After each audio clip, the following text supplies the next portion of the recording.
Good evening, everyone. Welcome to another thrilled pack, adventurous episode of Baron After Dark. I hope you are all out there just as excited as me. Good evening, everybody. Welcome to Baron After Dark. Again, this is your humble Baron here, wishing you all good evening. I want to say hi to everybody here. There looks like Nuff said he's going to be taking a look at this episode later on, so I want to say hi to him. We have Scarecrow Straw Man out there, the old man himself. Zax, my good friend out there in the Great White North. Good day, eh? And of course, John Rendell, my super wrench. Where would I be without him? I tell you what. And of course, we have Salty, Texas C. Cheers to you, my mate. Welcome to the show. I hope I didn't miss anybody out there. If people are lurking, I want to say hi to all of you as well. You're just as important as anybody else that we have for the program today. We're just waiting for my guest to come on in here. She's running just a little late, but that's okay. We won't dock her on points this time. So for those of you who want to know who is coming in, I think you all know it's on that little banner going across down there is Courtney with her fellowship of Oddballs. So she's come in here to talk with me, this oddball right here, right now. And so I hope everyone has been having a good week. It's been thawing out here in the southern Great White North, as we call Minnesota. Actually experiencing temperatures in the double digits on the positive side. Of course, I know Zax will tell me exactly how frigidly cold it is where he's living right now. So, no exciting news for me, of course. Wanted to let you know before, as we're going on here, while we're loading up here, Pacific 414, for some foolish reason, decided to invite me onto his show.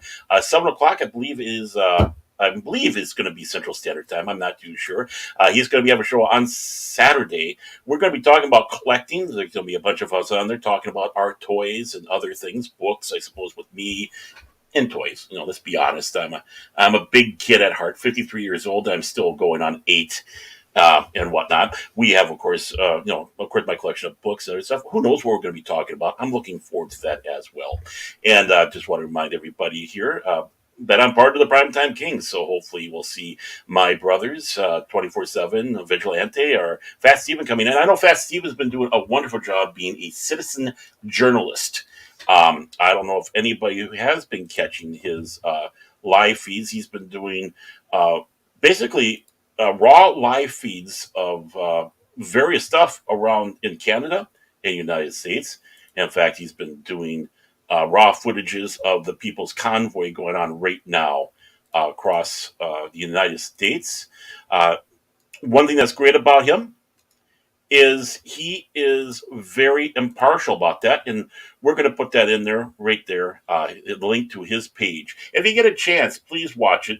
He holds no punches, so he's very impartial. He says it as it is. We need more journalists like him. Jenny Godden, I hope I said your name right. Welcome to the show. Pleased to have you. And of course, walking into the chat is my dear, long-suffering Mrs. Tag. So please be kind to her. She has to put up with me. So, a lot of times people, when they do these old talk shows, if they're running up, they have a little bit of personal stories. They might have anecdotes, if you're interested in such things. For us, unfortunately, we've been having some car problems. It looks like we have transmission issues in my the long-suffering car. We've been doing a little hop, skip, and jumping with carpooling. So, need to get some car repairs done. Needless to say, a lot of cussing and swearing going on Sunday, trying to get it through the King's show while trying to get her home that night. But everybody's safe. Everyone's sound. As you can see in the chat there, she is home. And I'm not sleeping in the doghouse like I thought I would be. Some good root beer. Just turning out to the chat. I love myself a good root beer. But I've been finding a lot of people don't like root beer. I don't know why. I love it. Keeps me going. Makes me feel like I'm being naughty when I'm not. Drinking beer when I'm at work. Of course, I forget to drop. I dropped a root. That way it makes me feel like a bad boy. This boring guy here, the bad boy.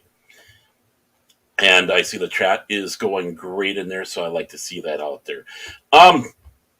as we're going on, we're going into this is the first or second day of the third month of this year. Sucks, doesn't it? We thought the other ones were going bad. This one is showing signs of not letting up. But you know what? Let us not drag down. I think we're coming out of the winter season, those winter blahs that we normally encounter as we go along here. And with that, uh, we start feeling a little bit better as the as things start thawing out. The birds start chirping. We start seeing a little bit of that brown turning the green on the grass. Some of the brown that stays brown that the dogs have left behind that you can finally find now underneath all that snow. Yeah, and yeah, I mean, yeah, no, it's time to shut down the country. There are people that don't like it. I was finding that about 42% of some people actually like it. And you have to write. You're right about that. Best of the top shelf stuff. I mean, like your A&W 1919. I don't know people. I don't know if that's a national thing. We have 1919 root beer, and that stuff is pretty good. It's worth the money when you buy it. It's what you call that top tier. And of course, keep on going to this place called Pizza Ranch we have here. It's an all-you-can-eat buffet for pizzas. And of course, they have chicken, other good stuff. They have salad bars. And of course, they have the pop, and they have one of those ice cream dispensers, a soft ice cream dispenser. And this numbskull, I don't know how many years, I mean, we're talking about over a decade or so going to this pizza ranch. We finally realized, because I watched somebody else do it, I can go get the root beer, get the ice cream, put it in my glass, go over, get the root beer from the fountain. I have myself root beer floats. So now, yep, A&W forever. I agree with you, Super Wrench. Root beer forever. That's what we got. I like root beer. I really do. I've been getting onto a kick of orange pop lately too. But yeah, a good root beer when it goes. Ma's old fashioned root beer. Now, John, is that? I don't remember hearing or seeing anything about that. Is that kind of a regional thing? Maybe I know there's a lot of good regional root beers out there, but that don't get around. And I think we still have an A&W drive-in down in southern Minnesota. I think around Faribault. I could be wrong. I hope it's still there. I don't want to be putting my foot in my mouth. I know there was one that's in Delano. People like to call it Delano. And actually, it used to be A&W. They call it the Peppermint Twist now. So it's kind of living in spirit. Oh, we got a Canadian. Let's take a look at this Canadian weather forecast. It's still snowing here in Canada. Doesn't drink soda or pop. Yeah, exactly. You're right. It depends on where you are because there is a big difference between soda and pop and colas and the like. But uh, exactly, it's still snowing up there. I'm sorry to hear that. Please keep it up there. Don't sit it down here. We're done with it. And Ma was a very famous brand in the 80s. Yosemite Sam mentioned. Oh, I think I might remember hearing something. It's been a long time since I've seen. I know. I know. I should be watching more Warner Brothers cartoons. It's been a while since I've seen the Yosemite Sam. Hopefully, you can still find those unedited out there and watch them as they're supposed to be without the woke going in and saying, oh, it's too violent, this and that, and all this other garbage they like to go about. Um, I don't know. It's just, let's just remember the past and enjoy that past down there. I'm glad we got some root beer talk going out there. Yeah, I remember what grade was I in? I think I was in fourth grade at my school. We actually went out on the grounds of our school and we made our own root beer. I remember that they brought out the dry ice. It was my first experience with dry ice in fourth grade. And of course, the teacher saying, "Do not touch this stuff. You will burn yourself if you touch this stuff." It was like, ooh.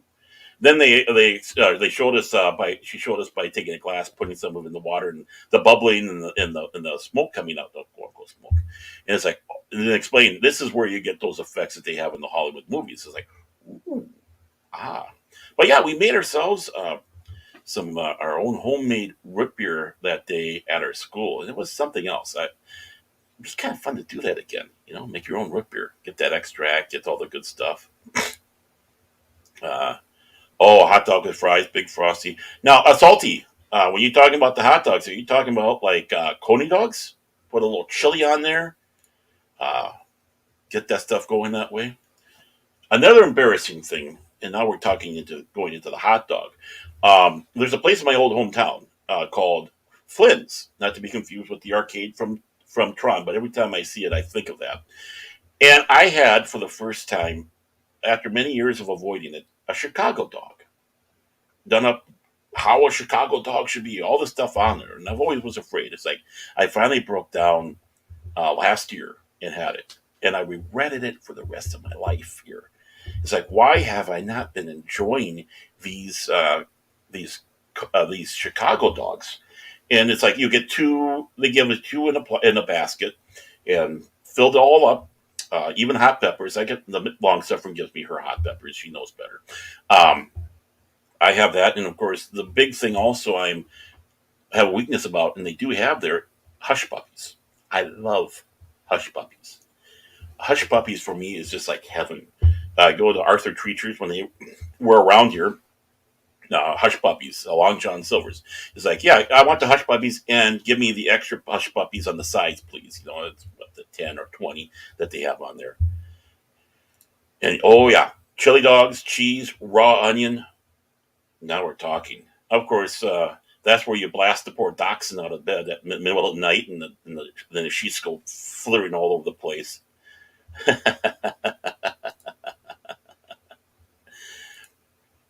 Oh, and what's that? Whistle dog with bacon and cheese. That sounds good. I like that. But oh yeah, those are all the good things. Mr. Mouse, my mascot, peeing in the butt furball. Mr. Mouse always knows when I start broadcasting. Mouse, get off my mouse. How often do you hear that? And he likes to come in, make sure he gets his. Yeah, Arthur Treacher's malt vinegar and fries. I think the last time I had Arthur Treacher, actually 10 or so years ago, a little bit more than 10 years ago, they actually had it in the Mall of America. They did actually have one in there. It didn't last long, but that was the last time I actually had Sir Arthur Treacher's fish and chips. The malt vinegar, the salt, malt vinegar over the chips or the fries. You got to put it over there. No ketchup. No, salt the fries, put the malt vinegar over that. And I tell you, Courtney is on her way. Yeah, she'll be here very soon. She gave me a little message that she's getting her laptop fired up, and she'll be here in a few moments. So my apologies for that, but she is on her way. Either that, I scared her off, one of the two. So I'm waiting for her to join up here and get in here. So I'm just kind of doing a little BSing with you all here until we get that going here. So my apologies for that. Shrimp. I love shrimp. Oh, all you can eat shrimp. When Red Lobster was doing that for their shrimp fest, I think you can do that now on Mondays. That's how you kind of do that. Drive-in theaters. If you're going to go to a drive-in for eating, you got to go to a drive-in theater as well. Watch your movies on that.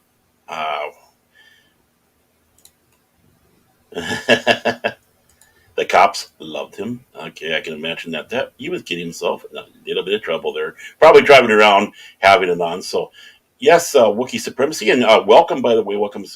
She'll be here in just a moment. My apologies for the little delay on that, but she'll be here to start the show on time, anyways, just so I can chat, talk, BS, have a little bit of fun with you all.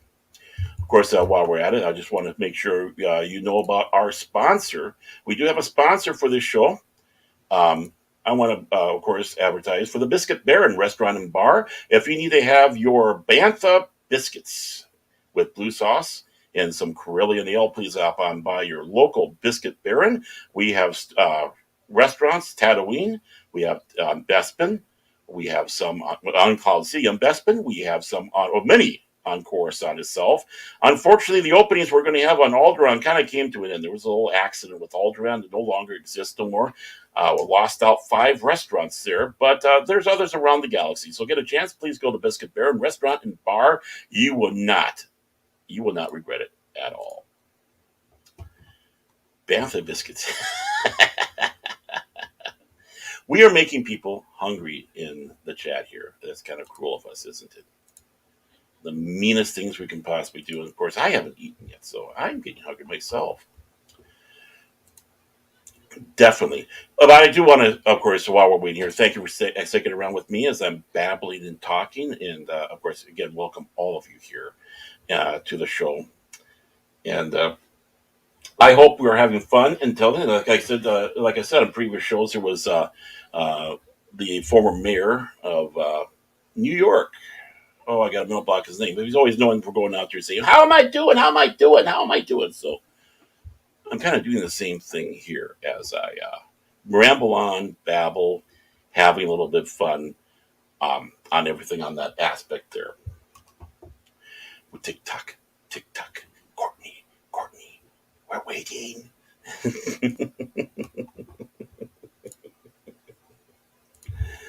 And actually looking forward, probably be a little bit, might not be, you might be not hear any topics much on science fiction, fantasy on this episode, just to let you know, because Mayor Koch, thank you so much, Sean. That's why I got you my super wrench out there.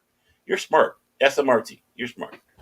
Um, but of course, we expect to hear about music. I was watching one of her shows actually that she had. She had that with a creepy little book herself, and I can't remember who the other chap was. They were talking about the '80s, doing a little bit of watch it. I can demote you. But they were doing a show on the '80s. Of course, a lot of talk about that through the '80s. Of course, the music, how the music shaped a lot of us at that age. She's very eclectic in her music taste, as am I. So it's going to be interesting to see what we hit upon for talking about music, what we have likes and dislikes, even that we have on that aspect. Of course, want to make mention. Of course, yesterday was Shrove Tuesday, also known as Fat Tuesday, also known as Mardi Gras. I hope people, you're fine.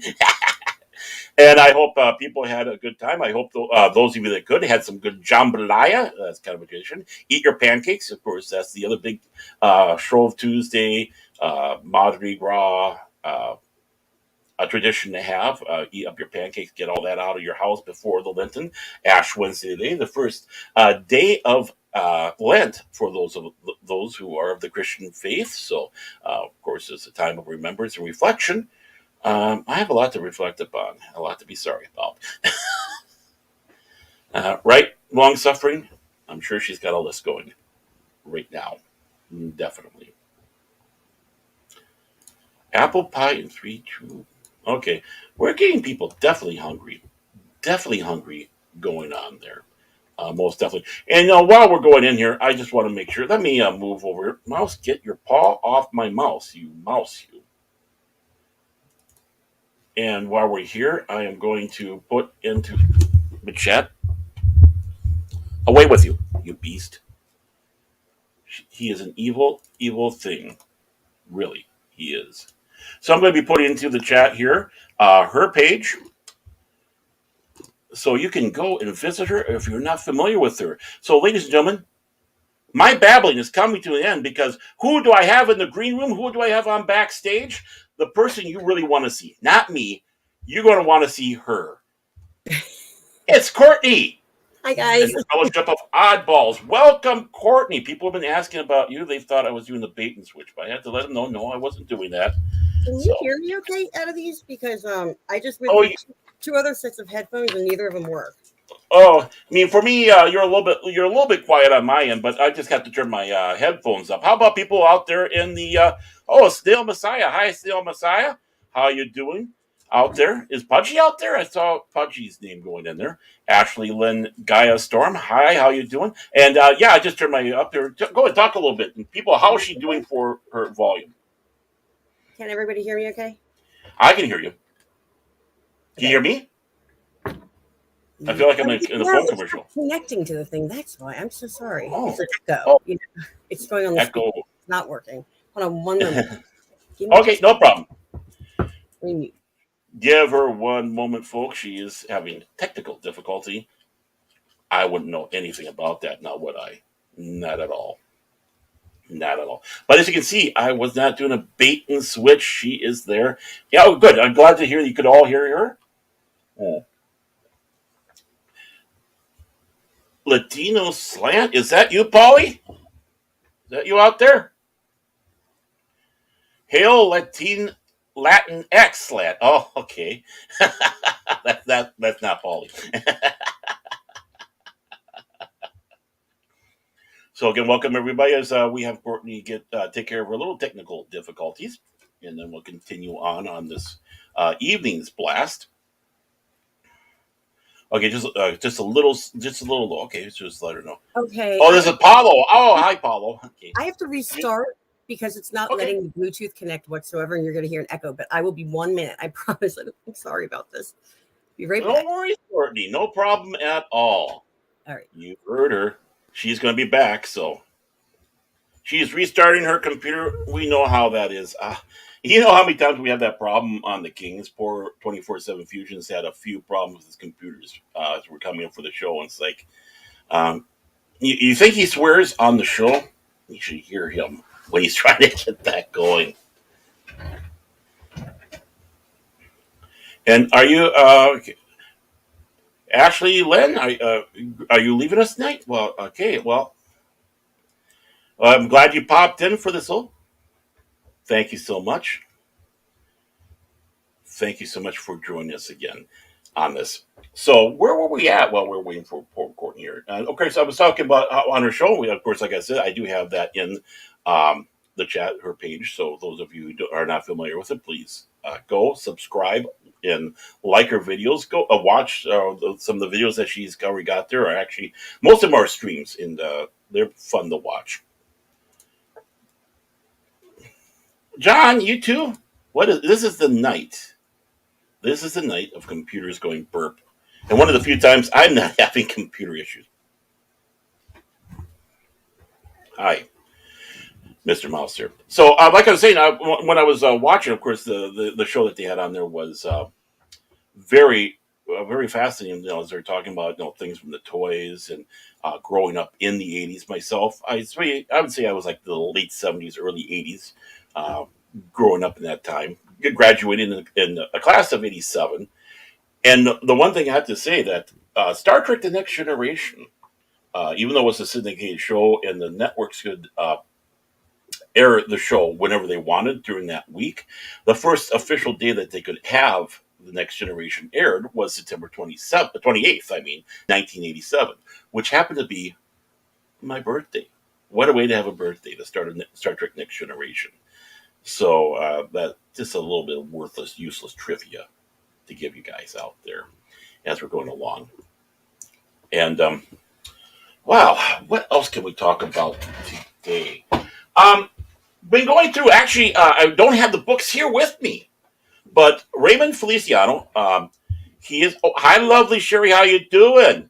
And I'm going to put his page also in here. His page. He's got the King Dolphin TV. He does some great streams and such. There we go.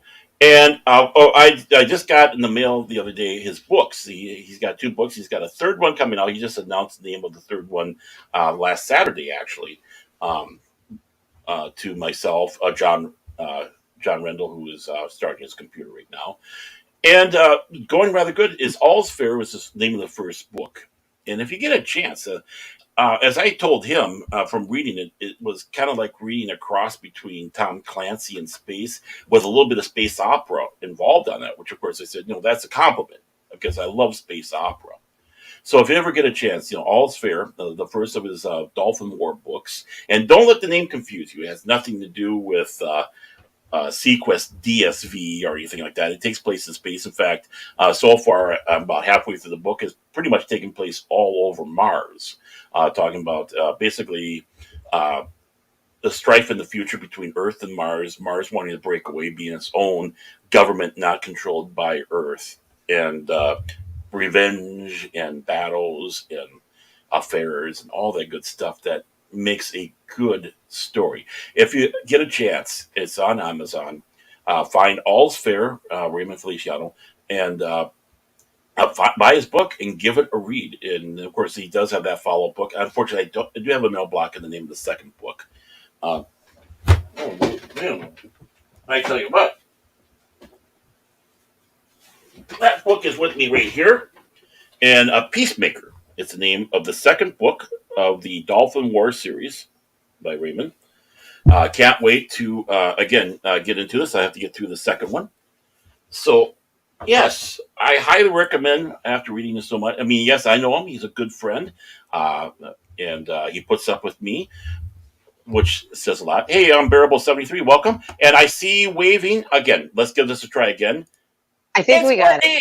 I thought Whoa, the yeah. original ones were. Oh, is it really loud now? No, I had my thing all the way up, so that was me. Oh, don't be sorry. I turned mine down a little bit. These were Yeah, I the had good to. ones that weren't working before, but that was not because of my headphones. It was because the computer wasn't linking up to it. So I had Don't to you restart love everything. when? Don't you love when computers do that? It's like, come on, you do it? Can you get to do it? Come on, you little I'm bastards! And you grab the hammer. I'm completely like illiterate with computers too. I'm horrible. I don't know anything about them. So anyway, how are you You know what? doing? How's everyone? I'm doing fantastic, Courtney. Good to see you, and everybody seems to be doing great. They're chatting like mad out there. Uh, and I can never pronounce his name. That hey, welcome to the show. I'll just say that. How are you doing? That Rendo's back. He had computer problems too, so don't feel bad. He's back there, and I hope he does a good job. You better do a good job. Be my super wrench out there. I hope you've been having a great day. Um, myself or the chat? Are we talking to the chat? I'm talking to you. I hope you're my having a good day's day. been all right. I've had better days, but I'm in good spirits now. I'm here. I made it. Yeah. So I was looking forward. My show. That's the thing that makes me get through the day. So I was looking forward, and especially talking to you. It's going to be a little bit different talk than most people because, as you were saying to me before, you're not much into the science fiction and geekdom comic books and such, but you love music. I You're a love big music music. fan. Yeah, Yeah, music and in my life basically. Or mhm. And I like music. I mean, I wouldn't say I'm kind of a obsessed with it, but I mean, I love music myself. I'm rather eclectic in my tastes, and you said yes, you are eclectic in your tastes. So it'd be interesting to see what your likes are, what your dislikes are in music across the way. And I don't have that many dislikes, to be honest. I have a really broad, like all across the board. When I was younger, I would usually say like, oh, I don't like country or whatnot. And I still kind of don't really like top 40 country, like mm-hmm. stuff like that. But there's even been a few songs that the older I get, I kind of like. But yeah, I was, I was like, when I was in high school, I was into like, I was like big punk rocker. Not even just high school. I mean, middle school, high school, college, adult years, everything. So, it was kind of, you weren't supposed to like certain types of music, but I always still did. So Yeah, I saw your Ramones shirt that you're wearing on that '80s show, along with the blue jean skirt and the leggings and such like that. It's like, oh yeah, that's '80s. That's a bunker. yeah, that was The that. only thing the only thing you That didn't was have was like the half head shaved off and the spikes in the hair and stuff like that. yeah, that was more high school days. I had a mohawk briefly in high school. I shaved my head completely except for like the strip in high school. I had every hair color. I did all that. You know what I was in high school? A square. A square. I was a Really? square. I was absolutely a square. I mean, I was I was Mister friends with No everybody. Personality. I was friends with everybody, so I wouldn't have not been friends with you. Um, No, that's good to know. the reason I got into punk was because I got made fun of. So I was always Okay. nice to people. It was other people that were mean to me. So I kind of went like, okay, you're gonna make fun of me. I'll give you a reason to. Yeah, I'll I mean, just make fun. when I was going to the School of Communication Arts, when I was going for radio, actually, the one there was only one lady that was in the class with us, and she was a punker, and we kind of got to be pretty good friends. Went on a few dates and everything. So here you have Mister Square going out with a punker for on a few dates and stuff like that, and That's awesome. yeah, I know. It's fun. So I mean, I'm one of those. I don't care who you are. I don't, man, woman, black, white, Asian. I don't care. As long as you're cool, that's all I care about. I mean, I don't care what you are. It's who you are, and that was always my thoughts on That's how it that. should be. It's Yeah, exactly how it should be. Mm-hmm. I'm And looking at the chat, wondering if my mom is here. oh, your mom. Oh, okay. I don't know. She wouldn't even know how to get on the chat. Probably. Well, Has if you're anyone there, seen my hi, mom? Courtney's mom. She's probably Well, watching on the TV. and no, first of all, it's Courtney's Fellowship of Oddballs. How did that come about? May I ask? Um, I wanted something with like my motto is always like be weird. Just I Mm-hmm. like people that are different, people that I don't know that have quirks that aren't necessarily. I don't know. There isn't any normal to me anyway. I don't think anyone's Mm-hmm. really normal. But the fellowship part actually came from growing up Quaker, and I just was trying to think of something better than like group or like community or something, and I just thought fellowship. And then I found out everyone is someone on YouTube. There's a Gary or something says fellowship, and now I feel like I was like a copycat or something. But I promise that's not where the name came from. I told it came from me, but yeah, Mm-hmm. apparently Well, everyone that's like refers me to with fellowship now. After Dark. I mean, you have Midnight Edge After Dark, this After Dark. It's like, no, I'm not copying. It's just the fact that it's After Dark. It's like this is differentiate. This is a little bit more adult and having fun and kicking loose and having fun. Yeah, and it's also a really long name, and it annoys everybody when they have to type it out. So I always just tell people like you can write Courtney, Oddballs, whatever you want. But I kind of like it that long for that reason now because Mm-hmm. I'm a prankster a little bit. So it's like, a yeah, it's too long. little impish, aren't you?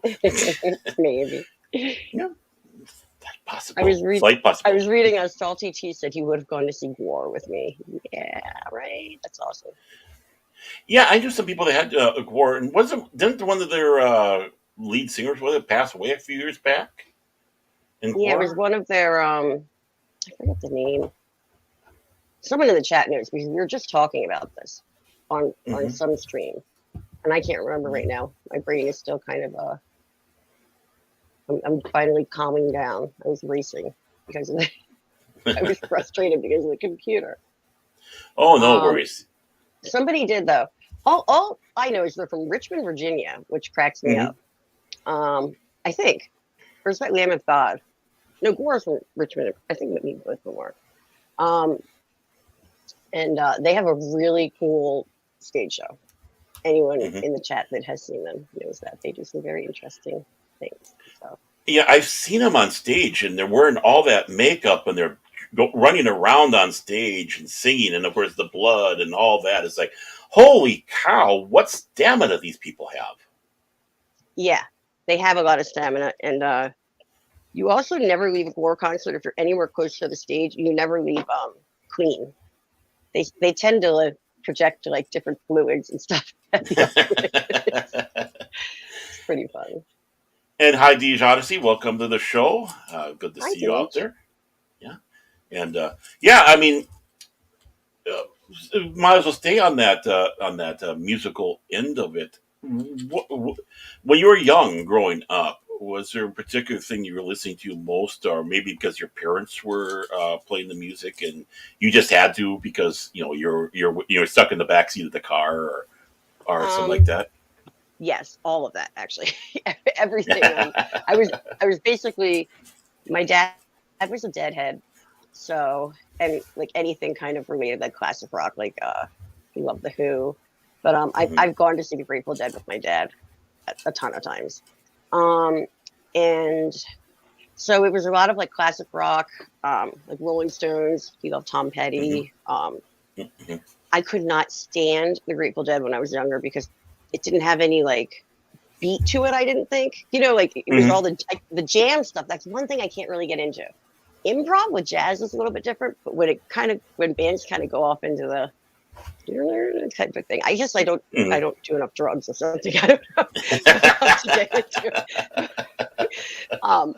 But there was a point in my life where I probably did, and I still don't like it. So anyway, and then so I had a mixture of that, and then with my mom was like disco queen in the late 70s, but that's when I was born.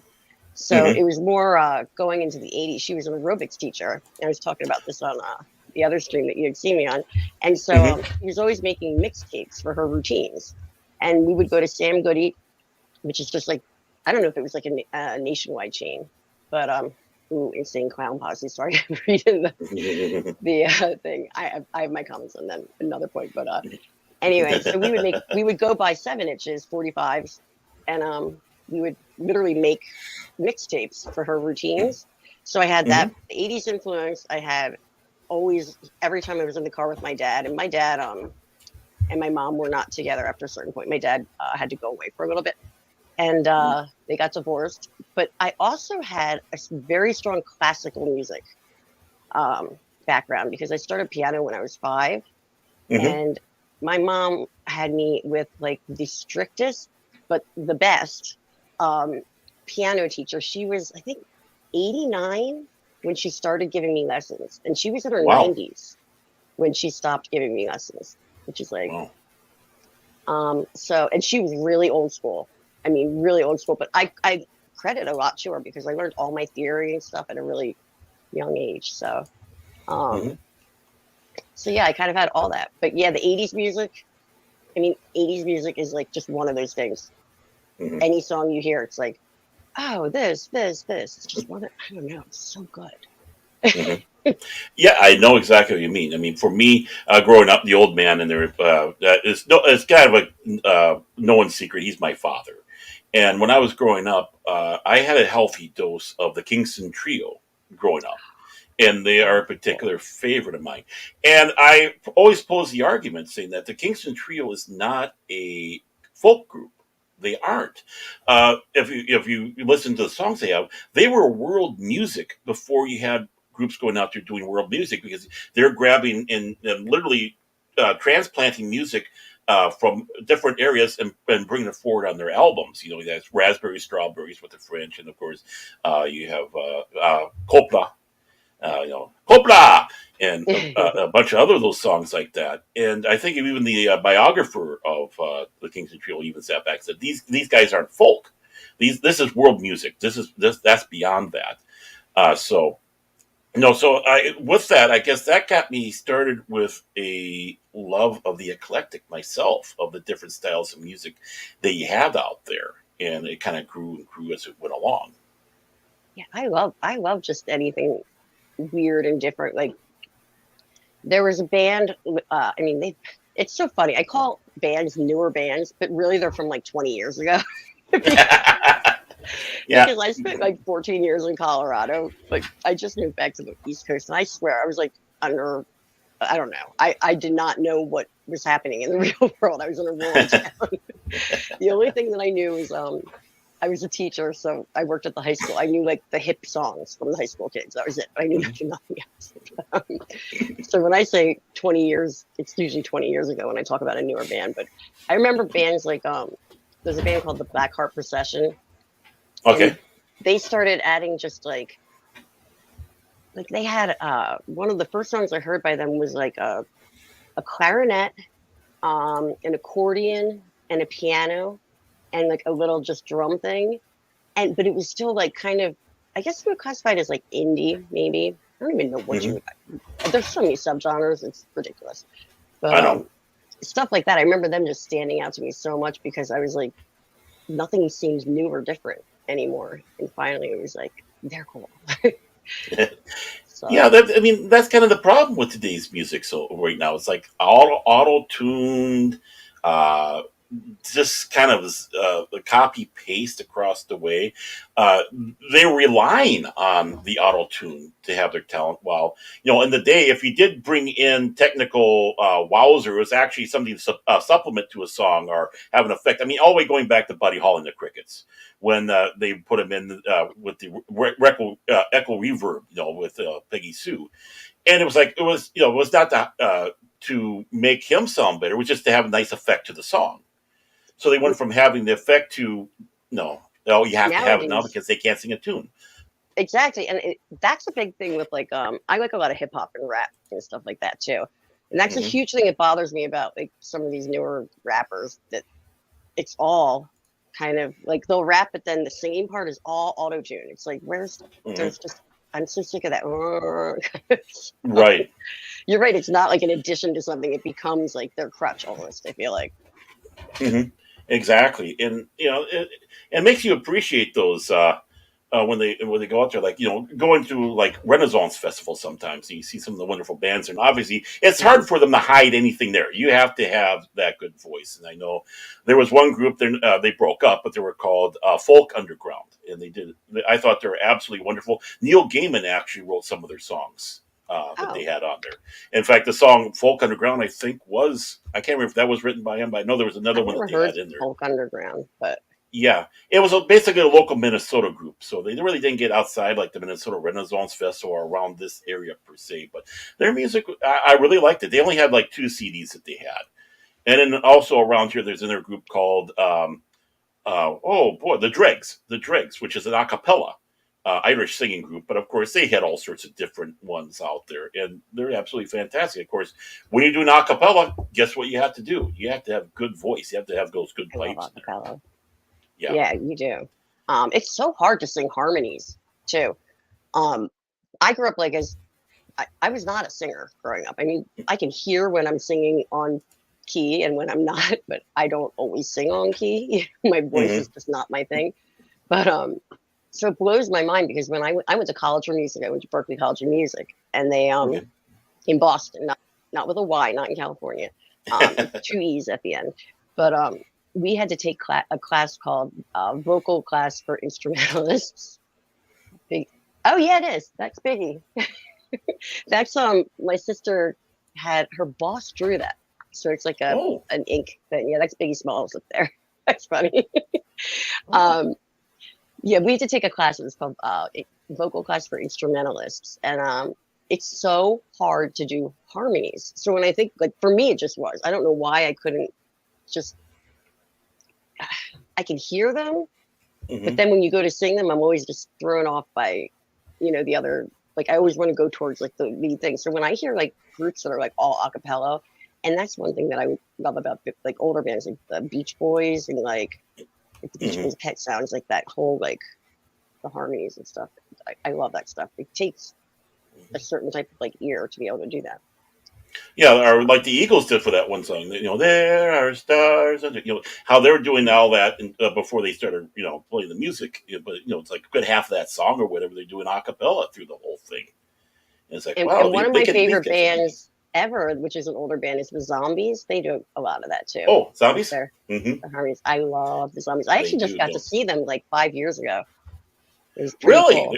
Yeah, They're they still played around? in yeah, they played in Denver. Oh, In Denver, okay. Colorado. I was living in Colorado, yeah, and we sat. It was like everyone sat down, and I kind of wanted to do like I'm like kind of dancing in my seat or whatever. But it was so like it was definitely the older crowd. So I was Hmm. considered young, but I love all that music from that era. Now you said you taught in high school. You said, or middle school, high school. You I've said. been all over the place with my Okay. career in education. I originally got my degree in music education, Hmm. and I taught elementary school music in Okay. in Massachusetts, in a little town called Taunton. It was like 45 minutes south of Boston. And Okay. but then I moved back to Philly because Boston was so expensive. I mean, it was getting Hmm. up there. Like the rent was just so much, and I saw what I could. I grew up in Philadelphia. I saw what I Hmm. could get in Philly. So when I went back to Philly, I had to. They had different teaching exams. They didn't use the praxis like a lot of Boston. I should say Massachusetts didn't use the praxis tests like a lot of the other states do. So I had to Hmm. go and take 6 more tests to get recertified, and I ended up kind Okay. of going off course then. So by the time I did get back into working with education, and this was years later, I took probably a 8 or 9 year hiatus. Hmm. Um, Working, and that's when I had my booking company and stuff. We can talk about that at another time. But by the Sure. time I got back to it, there was no music teacher. Like there were no music jobs because Hmm. they had cut music programs out of so many schools. So there wasn't really, and it's very specific. If you're a music teacher, it's like a specialty thing. Like I would have to take more tests and get another specialization. So Okay. I started going into. I found a company that worked with children with autism and children who were deaf. And I have a brother who had Asperger's and stuff. So I had it in my family, and I Mm. kind of just approached them. So I started getting into this the area of special needs and severe needs, but it was as a paraprofessional, like a one-on-one aid type thing. Mm-hmm. And that took me everywhere. I worked elementary, I worked middle school, I worked at the high school for a while this is all in Colorado. And then I ended up doing I was the T-Rec director for the city that I lived in. So I would do like coordinate all the camp stuff for the kids and skiing and stuff like that. So yeah, I had like every level basically of kids that I've taught. But the music, I haven't taught music since early 2000s. Okay. So, Yeah, because I was wondering if you were, went into with teaching of music and such like that, especially with such a wide interest. You can, because sometimes music teachers are kind of not that wide in their variety in music. And I know that's why I was the cool music teacher. But but nowadays it's hard. It's hard being a teacher nowadays, and I'm retired, I guess you would say. But I'm teaching, but I'm not retired. But I'm not teaching, and it's hard nowadays with like the Common Core stuff. Like you can't teach like when I was a music teacher in the early 2000s. I had a lot more like freedom. They used to use Ramon songs, for instance, like with the class to do like rhythm exercises, just having the little kids like keeping the beat and stuff like that. Can't really get away with that stuff now. That's a shame. I know. Because get them when they're young, show them what is all out there. I mean, it's amazing how classic rock still thrives and so strong. I mean, the classic rock station in our town is just still the number one station that we have. And they haven't really changed their format at all. It's just basically the songs of the 60s, 70s, and the 80s, and some 90s. I should correct myself a little bit because it's not that you're not allowed to use those bands and stuff like that to teach. What it comes down to is you don't have time. Because they cram all this stuff that you have to have the kids. They have you're basically teaching to the tests. Is kind of how it goes. So, yeah, I forgot what you just said. I just seen. I was just saying about it's amazing how the classic rock, the classic rock out of the 60s, 70s. That the number one station here is still in the Twin Cities. Is classic rock now. I can't. Yeah, I know. I can't accept that. I will not accept that. I am in the same boat as you are. When I started hearing 80s as classic rock, and then you sit back and go, "Oh my God, 1984 from Van Halen is going to be in 2 years 40 years old," and I had a hard enough time when it was turning 30. I know. I'm turning 44 in a couple months, and I feel. I don't know. I mean, I feel older sometimes because I've got some health things that make my body feel old, but mentally, I do not feel that age at all. And especially when I hear things like that, and I'm like, yeah, that was 35 years ago. Wait, what? Yeah. And it's so ingrained, I guess, with us. It's always out there. They're always playing it. And some stations playing these songs. So it's like we never walk away from it. It's still always with us, and it keeps our souls and our spirit alive, even though our body decides to want to kick our butt. yeah, that's true. But music, for some reason, can always get me. Hi, Dr. Corbin. Music, for some reason, can always get me in a better mood. It really can. It's something I use. I used to use it when I was teaching. Children, with severe needs and special needs, like as a therapeutic thing. It's good for everything. And you just have like those songs that remind you, it's just nostalgic. Yeah. I mean, one of he used to work at that classic station I was talking about. His name was Bryce Krauser. And he sat back and said about AC/DC. He says, AC/DC, when you listen to them, you can't help but feel good. There's nothing down about them. It's always pump you up. It always gets you excited type music. And he said that's one of the reasons why he loves AC/DC. Now, of course, I'm a particular fan of AC/DC as well. I mean, it's just, when you can put bagpipes in a rock song like that, like it's a long way to the top. It's a hard way to the top if you want to rock and roll, and they play bagpipes. It's like, you got me. I got to see them live one time. They were really good. They were really. I'm really jealous. Good. I am so jealous. Slash's Snake Pit opened for them, which was kind of really because I never saw Guns N' Roses, so Slash was kind of cool.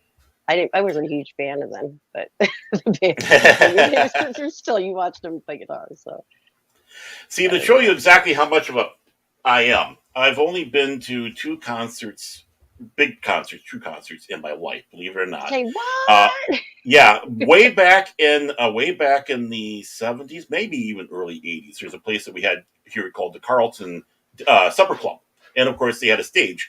And Don Williams, the Gentle Giant, country, the classic country and western, he performed there at there, and I was lucky enough to be brought along.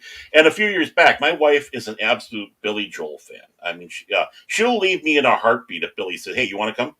And she's gone. It's like, okay, I understand. I know that. So, and I like Billy Joel myself, but when it comes around, she loves it. And we went down to Lincoln, Nebraska, to see him because she's seen him every time up here. She missed the one show, so I thought, okay, for Christmas gift, I'll take you down there to see him.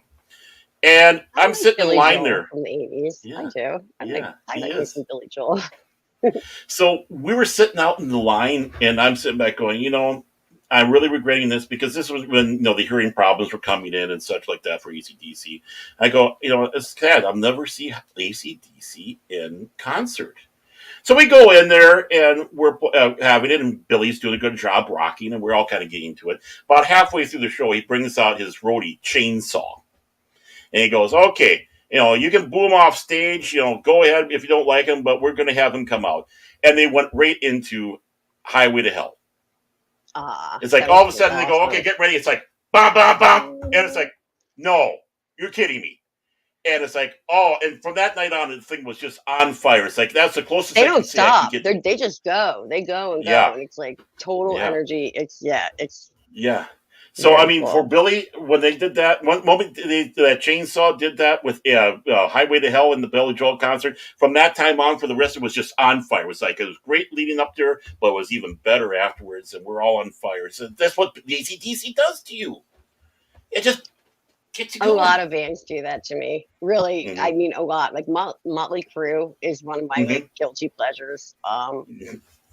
My nickname was Livewire, and I it's funny because I technically have to say that I do have. It's a Motley Crue inspired tattoo, is what I like to say. But I have like Livewire tattooed all across my stomach with like lightning bolts and the. Sorry, my mom. The pentagrams and everything. And my mom was Catholic. I'm saying, so I'm sorry you don't know about that. But I was like obsessed with Nikki Sixx and Tommy Lee, and I've got to meet them both since then. But I will still go see them. I've seen them on they had like 2 different times where they said it was their final tour. Maybe even 3. It's all their final tour. Another band that did that was the Ramones. I got to see the Ramones twice, which was very cool. But both times were on their final tour. Yeah. How many final tours do these people have sometimes? Right. Aren't the Rolling Stones on their 6th or 7th one? They're another band I've seen a bunch too. I used to when I was in my dad used to be able to get me concert tickets like anywhere, like to any show, and I was very lucky because of that. Like I got to see Madonna on basically I think every tour up until her world music tour. And like Madonna tickets are not cheap. It's not back in the 80s, especially like it was not easy to see Madonna and stuff like that. I got to see like Tom Petty front row center stage. I've seen Rolling Stones numerous times. I saw the Pretenders open up for Rolling Stones. That was amazing. I've seen Weezer when they were at like selling out huge places. And I didn't even that wasn't even one that like I was it's not that I didn't want to go to it. I just wasn't seeking it out. It was just there were always tickets to that, or there were always tickets available. And some of the bigger acts like that I got to see were just because my dad would have access to the tickets. But really, like growing up since like middle school on, being in the punk scene, we went to a lot of shows that were like smaller clubs, like punk rock clubs, or bands were playing people's basements. Or they playing warehouses and stuff like that. So that was a big part of it. Yeah, I mean, for me, when my music experiences and that was, of course, going to like little nightclubs or the local. Like my cousin had a bar here. He had Little Feat actually play at his bar one time. down there. So I had to let my friend know because he was a big Little Feet fan. So they were down there listening to Little Cool. Feet. Up in northern Minnesota, of course, there was a place called Bay, Baywater. I can't remember what the name of the place was, but they always had a jazz band up there. The classical three piece, that beautiful singer and the little, the drums with the little brushes at the end, and Mhm. all that. It's like, I could sit here forever and listen to you.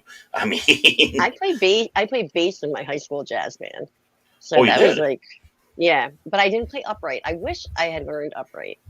Mhm. Um, I mean, I know how to, but I just never played it. So like my hands were never, I never got my hands strong enough and whatnot. But yeah, I played electric bass in my high school jazz band, and Mhm. oh, cool, free tickets to concerts and shows. I was gonna, I should continue on that subject too. But yeah, I played electric bass in the jazz band, and like when I was in high school, it was I played. Well, my three main instruments were piano, clarinet, but it became bass clarinet because Mhm. Kate, she's from my, she's from the East Coast.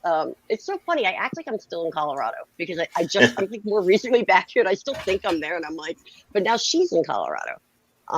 Hi, So you Kate. just Yeah, well, I met her in Colorado. I never really knew her on the East Coast, but she used to come to, in my 20s, I ran a punk rock night on South Street, at a club called 218, Club 218 on South Street in Philadelphia. And I booked the bands. And then I also did play in bands too. Um, I got to play with a band that was like, they were like a band I was obsessed with. I only got to play one show with them, but I still can say that I played with a band. Um, they were called Fang. They're still around. I still talk oh, to the singer. Um, and a lot of people don't know the actual band Fang, but Metallica covered them. One of their songs is on Injustice for All. hmm It's an instrumental version of it, but Green Day has covered them. Nirvana's covered them. Butthole oh, Surfers okay. have covered them. Mudhoney, like all these bands covered this band that I got to play bass in Finland, which was very cool. But yeah, there's so much. I mean, I'm all over the place. I'm sorry. Like, Oh, that's what the show is all about. Be all over the place. I am. As long as we're having fun, that's the Yeah. important thing on that She one. popped up and she's like, she played in punk bands too. I'm like, yes, I did that too. Um, that was probably my favorite time of my life. Really, the most fun time of my life was like in my 20s when I did that punk night because I booked the bands and I forget who had said on the um, in the chat that they would get a lot of hookups for free shows and concerts and stuff like that. Oh yeah. I also had that not just for my dad; it was just from knowing people. Once Mhm. you're in the scene and you're in that field and you're booking bands or whatever. Like I never had to pay for anything, like going to any concert that was like in the underground scene in Philly Yeah, or around the country. Actually, like if yeah. certain I mean, I shows had were the playing. same thing, except there was more movies, so I was able to get hooked up to movie Cool. premieres and stuff like that. So I was for going in to see the movies. Of course, this was during the '80s, so I mean, when you're going in to Gotcha. see the Running Man, the press junket, where all the press would go in there, and Jesse Ventura is sitting in there with you, Yeah. and it's like I got to see this that is a what couple it's of all times about. from a friend though. Like it wasn't my doing. I had a friend who was she was PR, and I got to hmm go to a showing of when the Born Identity is that what Okay. it's called? On the Born Identity? Yeah. Born Identity first came out, and Matt Damon was there, and he did like a Oh, Q okay. and A afterwards. So like, I got to go to a couple things like that. That was fun. Those are really fun. But Yeah. also, when I was in college in Boston, a lot of the bands that are elect. Sorry, honey. She's gonna be really loud. Okay, well, she's talking on there, and continue. Don't worry about that, Courtney. We got you going here. So, talking about bands, of course, with this Courtney, and again, I want to welcome everybody who's come in here. I know Jenny Godden came in here. Want to say hi to you again, of course. As a Cat Holmes and Cat Holmes, welcome to the show. Thank you for joining us tonight. It's And of Kate. course, Dr. Foreman. So Kate good to Holmes. see you as well. DJ Ronnie G, I'm sorry I missed you. Hey, how you doing there, DJ Ronnie G? Good to see you in there as well. Of course, I know I said to the lovely Sherry, hello. And of course, we have the lovely, it's Courtney back again. Oh yeah, I just said hi. I had my one chance to say hi everybody in the chat too. I thought that's what you're referring to. Yeah, it's Kate Holmes. We joke around Okay, like Holmes. Katie Holmes because Okay. he got married in Colorado when we were friends. So it was like Katie Holmes. Caitlin is her name. Yeah, I'm so happy to see her Well, here. That's so that's awesome. my daughter's name is Caitlin. So Oh, nice. yeah, Good name. well, That yeah, cat she's a looks little like brat. our old cat. Oh yeah, this is How old Mr. is Mouse. he? You know How what? old If is you're your going to cat? come up, he is about 8 years old. This is Mouse P Kitty. He's cranky. He's grumpy. He owns me, and and all that. And basically, he's a rescue cat in the biggest sense of the word. My daughter, hey, who knocked over my microphone. Sorry about that, folks. My daughter found him and his brother when they're about 4 week old nuggets in the backyard of her mother's house.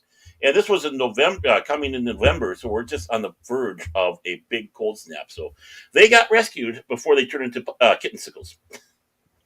So, I just got uh, someone sent me a copy. Dr. Forbin actually did of okay. a picture of me playing in the band Fang, and it's my avatar, but you can't really tell.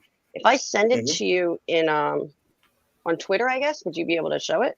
I think I could give that a try. Give it a Maybe shot try. here. I don't know how Yeah, else to do it. Or I'm maybe game I for could, everything.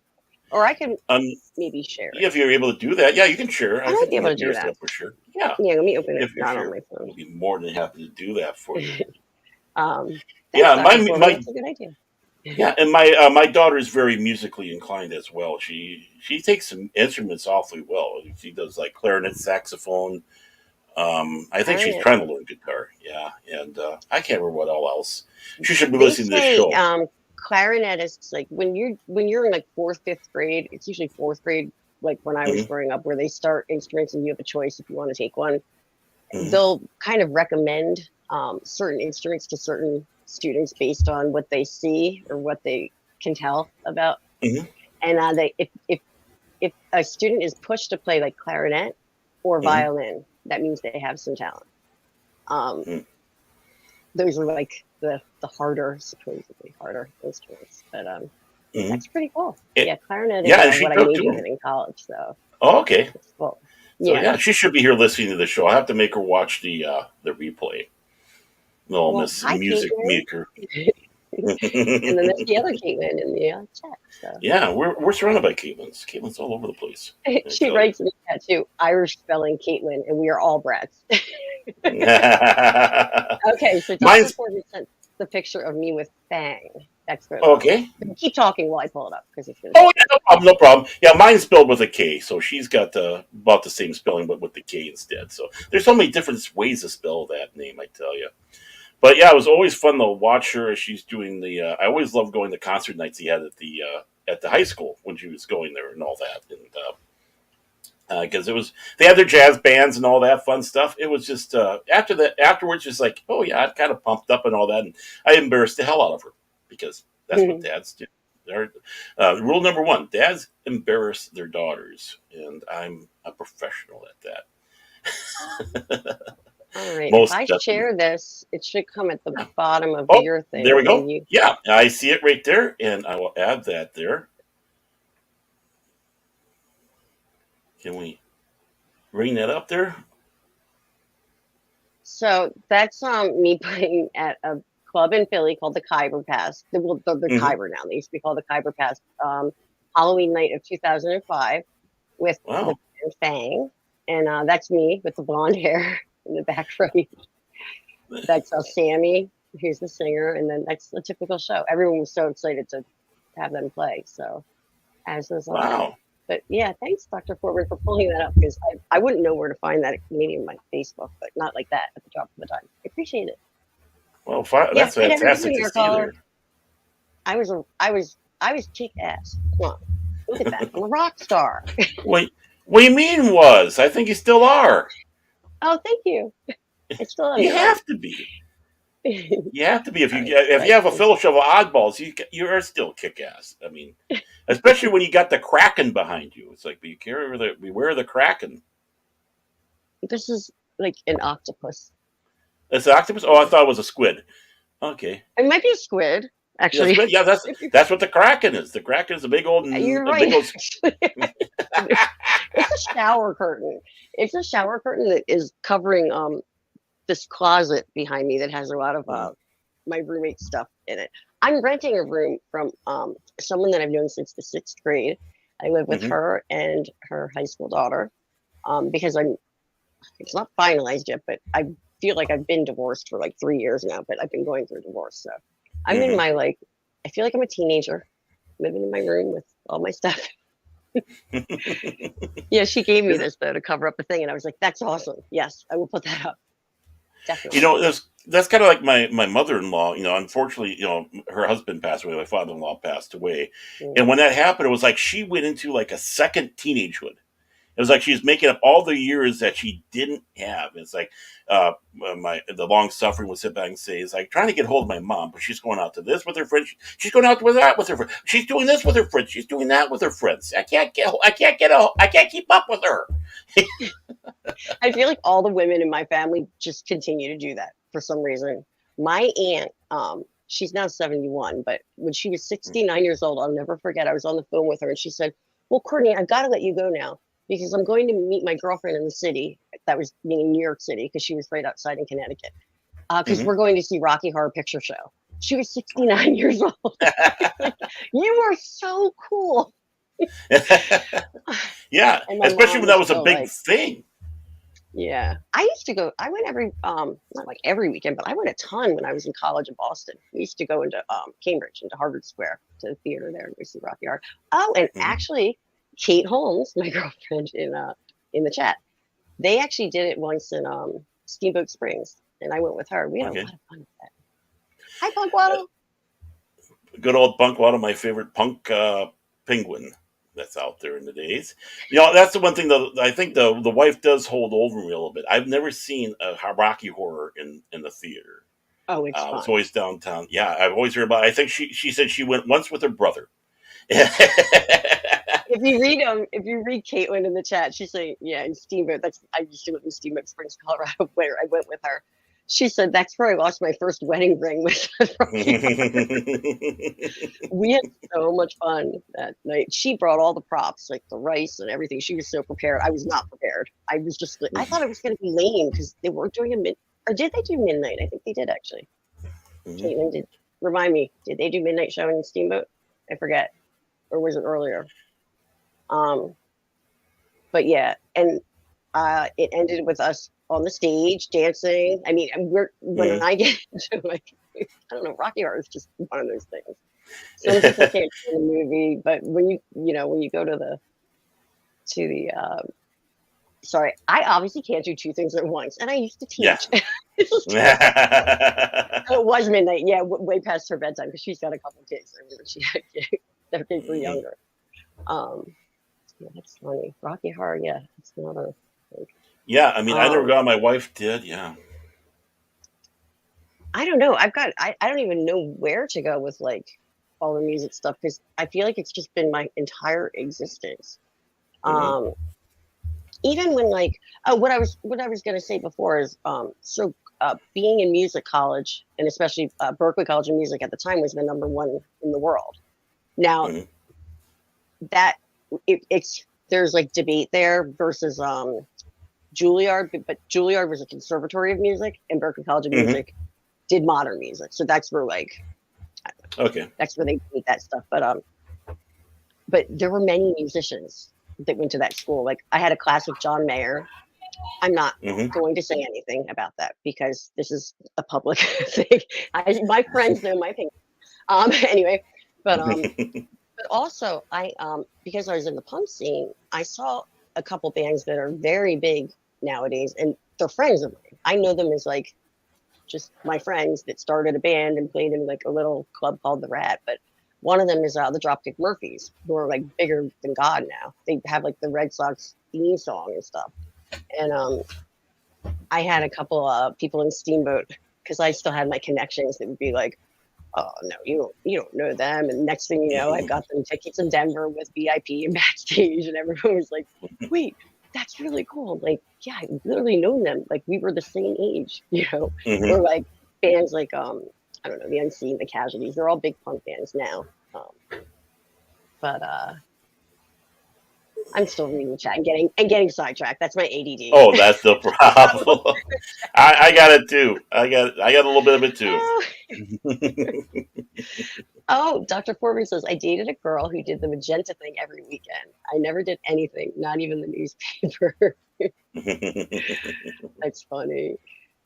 I mean, I remember growing up, of course, in the papers when we had newspapers and they had the paper ads for the theaters, and it's like every Friday or Saturday night, Rocky Horror Picture Show at the one theater downtown Minneapolis all the time, and I remember hearing that was like the most popular and not only the most popular but raking in the money making film that was never officially released.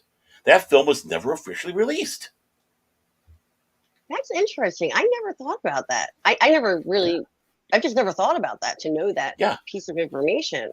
Yeah, nobody did it. Yeah, I mean, I don't know if it had an official release finally, but for all the years that people were going to see it, it was never officially released, and yet it was drawing in those crowds every bloody week. I just want to say, I didn't even say hi to her, but I see Jenny got an hi and bye. Thanks for coming. Check this out. Thank you so much for joining us, everybody. And thank you for joining us. Now, when it comes around the classic music, is there a particular thing with classic music that you gravitate towards or you like about classic? Because obviously, classical. Teaching, classical. Yeah, long hair music. Stuff that's before the I suppose before the 40s. Okay, so like classical music, because I was classically trained on piano. Right. I was always playing Beethoven sonatas. I could, if my fingers worked with my brain right now and they weren't so arthritic, I could still sit down and just play like any Beethoven sonata. So I grew up with like just a lot of like the piano stuff, like Chopin, Bach, Beethoven, stuff like that. But then I also played in orchestras, and some of my favorites, like Tchaikovsky and Shostakovich, are like two of my favorite. They're Russian composers, and I don't know. And then if you want to say like going back before like a certain time period, like early blues and jazz, like Bessie Smith and like stuff like that. I don't know, everything. Like even Gregorian chants are cool to me, and that was like the first form of music ever. I think they're so neat to listen to. Yeah, I mean, I have to go. I mean, I'm Lutheran. I have to like Bach. If I don't like Bach, I get excommunicated. But I mean, particularly one of my favorite is the Brandenburg Concerto. I mean, 100% honest. I really love that. And knowing the story, and knowing you that said it very well. Well, thank you. And knowing that behind that. And knowing that the fact that was a failed basically resume, because he delivered that. Yeah, he delivered to whoever was in charge. I can't remember who the ruler of Brandenburg was, if it was a prince or whatever, but he wanted to have a composer for his orchestra, and he delivered that, and it was so complex that his orchestra couldn't play it. He lost a job because it was just too good. Wow. I didn't know that. I should know all of that, with like all the musical history and stuff that we had to take in college. It's funny. I remember a lot more art history, and I think it's because I hadn't studied it before. So I think that like really stood out to me. The other stuff, maybe I was just kind of like, oh, I can pass this test, and then forgot. I have no idea. I also do find though that just what some of the things that like come with my health issues is my memory is like like I get and the medication I'm on, I get like brain fog from. So sometimes I'm like, I used to be able to like, you could have put me on any trivia show with musical stuff, and I could be like, this album, this singer, this blah blah blah. And now I'm like, I know what it is. I talked to my friend like Pete. I know he's watching. I don't know if he's in the chat or not, but and he's always like, you used to know all this, and I'm like, I can't remember the name of the singer right now. He's like, what? Yeah, I know. It I don't you happens. hate that? You should. Yeah, you should have been I on Rock do. and Roll Jeopardy. Yeah, it's like. Well, that's so funny that you say that because I was trying to get on regular Jeopardy. That was like my dream. I was like Marissa Tomei in White Men Can't Jump. That's I Jeopardy, and I took the test every year for like 4 years in a row. But the fourth year, and I even got an audition city and everything. Oh, hi Pete, he's here.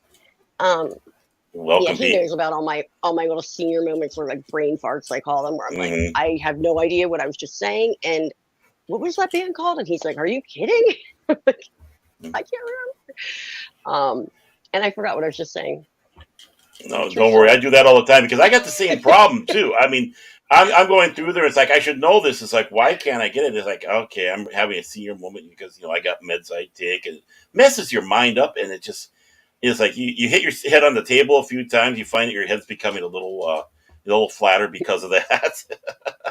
I remembered what I was saying. I remember now. It was Jeopardy. I wanted Oh to be yeah. on Jeopardy so badly, and I was really good. Like I was, I I got an audition city, but you still have to. It could be like years from now. Anyway, the Hmm. last test that I took though, because I just kept taking the test every year to try and get more chances. I knew that I didn't pass it, and that was when I was starting to get sick or whatever. And but I still had like faith for that. Like I was like, I'll still go on the show if that audition city Hmm. goes through. And then Trebek, he went Yeah, and you away, and I passed. cried. Yeah. I seriously cried because I won't go on Jeopardy with someone else. It's not the same. He was with us I think for that's my about many excuse because I years. don't think I could do it now. And Pete, I'm gonna plug your page here in the chat, Pete. And I'm a It's subscriber got a to great yours. name. Actually, I'm a subscriber on my real name page. And that was actually long before I even knew about you, Miss Courtney, and even before I got Well, involved in all that. So just funny thing want to is put that that out there. Pete and I go way back. When I had my booking company and my weekly punk rock night on South Street in Philadelphia, I used to book his band. Hmm. So we've known each other for a very long time. He's from the same area. But yeah, his channel is amazing, and Hmm. he's worked very hard at it. He has a lot of followers, and he's the real deal. You can like ask him anything about anything, and it's like, how do you know all this? But I guess that's Yeah, I getting used to into be it. that way too, but my brain's turned to mush as I gotten older. It's That's like what has happened it's to me. It frustrates the heck out of me. Frustrates me so much. But I know what you mean by when it comes to the classic. I mean, I do like Gregorian chant. Myself. I mean, especially back when chant came out was so popular. But I always liked that. Actually, old Norwegian. I'm talking about Viking era music. We have that. I don't know if you ever heard of a band called Krauka. Um, they uh, they are No. they're Norwegian, but actually they're to be more apt, they're Scandinavian because they're Norway, Iceland, they're kind of all around, and they kind of do Viking rock type of things. They were Okay, doing I knew. like Viking. Are they like what era? Like when did they come out? They came out. When did I run into them? The mid 90s. Mid 90s is when they came Yeah, I about. don't know. Maybe if I saw it spelled, maybe I would recognize like how you know what I mean, how it looks or something. But Yeah, I like it's a lot of like bands from over in that like there's a band called Turbo Negro, really mhm, good rock band, and like if you go into like a lot of the black metal bands and stuff like that, like Burzum mhm. and stuff like that. So, actually, I'm going to put it in the chat the how the name is, Where did my and metalheads go? yeah, Sorry, they I ran saw away. someone say something about Did I metal scare them away before. when I started talking classical? I'm sorry. That's so And funny. Like, where my yeah, metalheads so, at? but Ice Trains, and they yeah, are good, hmm is what old they man are says. good. And it scared me when I met the second time, and they remembered who I was. It's like, okay, I'm scared now. It's like when you have these people, they remember who you are. It's like it's touchy. It's like, wow, I didn't expect you to know who I was after that many years that we've been apart. And yeah, they're a good band. I like them. They're good. I haven't seen them in ages. The one guy is kind of jealous because I had one of their early albums, and he actually did not have a copy of that album and know how to That get one. is the thing. That is so funny you say that because I have my friends that are in this band called The Unseen. They do not have Hmm. a copy of like one of their like earlier 7 inches. Like, and when other people have it, they're like, I don't even have that album. What do I have to go pay money to have their own album? I think it's so funny. Yeah, I mean, you think that they'd have all the copies of their own stuff, and it's like they don't have it. It's like wow, it's like wow, it's kind of okay. You feel bad. I'm Of course, I love. reading this. I can never say it. This the tad did it a bit of me. Yeah. Metal is the modern version of classical music, symphonic and prog metal. Prove it. It's true. Prog rock, especially too. Like Rush, Yeah. takes a lot from like classical stuff. Like they've got like the way the songs are set up and stuff like that. Or even like ELP with when he did "Fan for the Common Man." When they went. I was just gonna make a funny joke. I was gonna say, and like R. Kelly when he does his opera, but that's totally a joke. I don't know if you know what I'm talking about. But I don't know, but that's not even doesn't even sound like anything I want to get close to. No, you don't want to. It's one of those, if you go deaf, you go, I'm glad I missed that one while I was here. And Punk Wallace bringing up Less Than Jake. Oh my goodness. Dr. Ford was bringing up 70 to 74 Genesis. Phil Collins. Oh, yeah. Yep. And when you had Peter Gabriel that was involved in there, and they're really progressive. And then, of course, they had that split because they wanted to go one way and Peter wanted to go his. So let's grab the drummer and back to sing for us now. Ooh, the short guy. I remember they had a commercial on MTV, and it was like, how well does Genesis know each other? And they each said a different word. It was like, so well that we finish each other's sentences. Like each word. I just remember that so specifically from those were the MTV days. Oh yeah, and what was fascinating about those guys too was they were doing different bands where they're still doing Genesis. Phil was on his own. You had Mike and the Mechanics. I mean, but it was like, well, we're still with we still have Genesis. The Living Years. Is that the in the Living Years? Mike and the Mechanics? That's Mike and the Mechanics. Yep. That's, Yeah. I still got it. Yeah. And still got it. Yeah. You're right on the bat with that one. Yep. In the Living Years. Well, the 80s music for some reason, as I said, it was just my mom was a big, I don't know. I was always at aerobics classes with her. She had nothing to do with else to do with me, I guess. Like, I used to take dance class when I was little, so still love it. There's Jane Fonda too. Oh yeah, that's true. Aerobics days. And the thing is I liked disco. I mean, I remember going out roller skating and getting blisters on my feet. And what did they always play? They always played disco. It was so fun. And of course, the last great disco hit of all times from a Minnesota band. I always have to plug Minnesota. Lips Inc.'s Funky Town. Would you take me to Funky Town? Is that what you're talking about? Yep, Funky Town with Lips Inc. I did not sing. I did not do that justice with my singing. Forgive me for that. You brought up roller skating, and I will try and talk while I'm looking because I know it's right here. I grew up going to the roller skating rink. We had a place called Radnor Rolls, and we went there even through middle school. That's where I met like my first friends that weren't like I saw someone that had a Red Hot Chili Peppers t-shirt on, and someone had a Nine Inch Nails t-shirt, and it was like, whoa, What was the name of the place? It was called Radnor Rolls. Okay. It's now called Villanova. Well, if it's still there, I don't even know if it's still there, but they changed it to Villanova Skating Rink after a while. But I was trying to find this one picture. So about 7 years ago, maybe 6 years, I don't know. Excuse me. Anyway.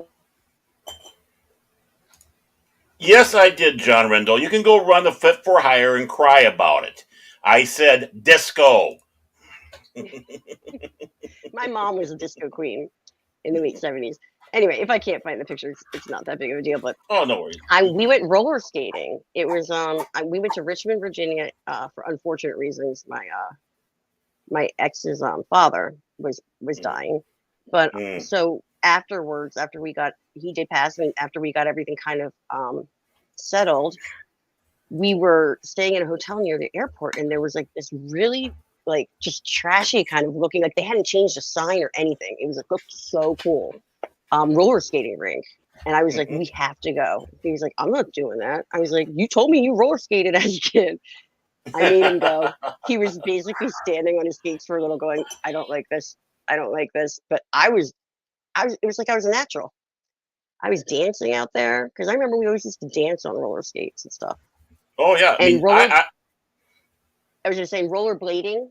No, mhm, it has to be roller skates. To anyone in the chat mhm. that's from a younger generation, rollerblading is not the same.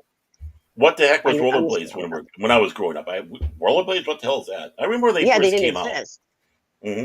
I remember when And they first they're came out too. mhm. Yeah, they're promoting it as people who want to do cross country skiing practicing in the summer times. So people were out there with the rollerblades and they're having the poles and going through the motion. Of course, how long did that last? They still actually. It's funny when I went to this roller skating rink not too long ago. Well, I mean years ago now, but they had Mhm. you could rent either roller skates or you could rent um what are they called again? Rollerblades. So I don't know if you're gonna be able to see this or anything because I don't Okay, feel I'll like tell doing you it what. any I'm other going to way. bring But you. Let me bring that is your. me. Wow! That's Look at me her. roller skated dancing around a couple years back. Look at her. I Go still there. did it. Woo! I think I was like probably like 37 or something then. It was a good I, couple whatever. I want to. I want to go roller skating so bad again. My back. Maybe if I can get some weight down so my back isn't so bad, I would Oh, I love can't do it to. now. I'm not allowed to do anything now because I have I have osteoporosis. This is embarrassing. But if Mm, I fall, I break. So I can't do stuff like that anymore. I was a skier my yeah. whole life. I can't ski anymore because I'm not Mm. allowed. You know, Um, and that was an excellent roller skater. I could go forwards and hit the wall to stop. you That's, I mean, I could go around the corner, but it's like okay, I need to stop. There's the wall, Whoom. And I'm watching these people could going use around. the They're little skating back. stoppers on the front back in the day. Remember they had the Yeah, stopper things to kind of I slow know. And yourself what down. I did, and what happened when I did it? Whoomp! Right on my Oh, face. It was safe for the run into the wall or the banister for me. oh, that is too funny. That is I too mean, funny. and that was so great to hang out to. You go down there. It was the Saints roller skating rink is the one that we had nearby where I grew up. It's no longer there. Actually, the local, I believe, American Legion took that over after they closed up. But there is like Skatesville, not too far from here, about 20 miles down the road in Burnsville. And it's just so tempting to go. Hey, I want to go in there and just I watch the would people. love to. I just can't. If I fall, I'm done. I mean, it Hmm. stinks, but I have broken bones before Hmm. since I've been diagnosed with that, so I don't mess with it. Hmm. Well, I Um, just figured I want to go in there just to watch and enjoy that way and laugh. Ha ha. and the music was still good too. They were playing like old tunes. I mean, Yeah. I remember specifically this one song. I don't know why it always stands out. It reminds me of roller skating, but it was that "Babe, I think I love you from head to toe." I Hmm. don't know if you remember Yeah. that Yeah. song. I can't sing Hmm. it, but and they played that song when I was at the roller skating rink not too long ago, and I was like, "This is my roller skating." And there's I mean, like people lined up in the middle doing their little like mhm, dances and stuff. mhm, I miss the exactly. 80s. I miss I the miss 80s. it too. Oh, I mean, if I could get a ticket to go back to visit, you probably would never see me again because I'd find a way to stay there. It's like, okay, I'm here, Oh, but like I go want back to to the have my 80s. body. Yeah, but I want to have that Yeah. body back then. I mean, I don't want to go back with this body, but I want to have that still. I would love to be more of a teenager in the 80s. Hmm.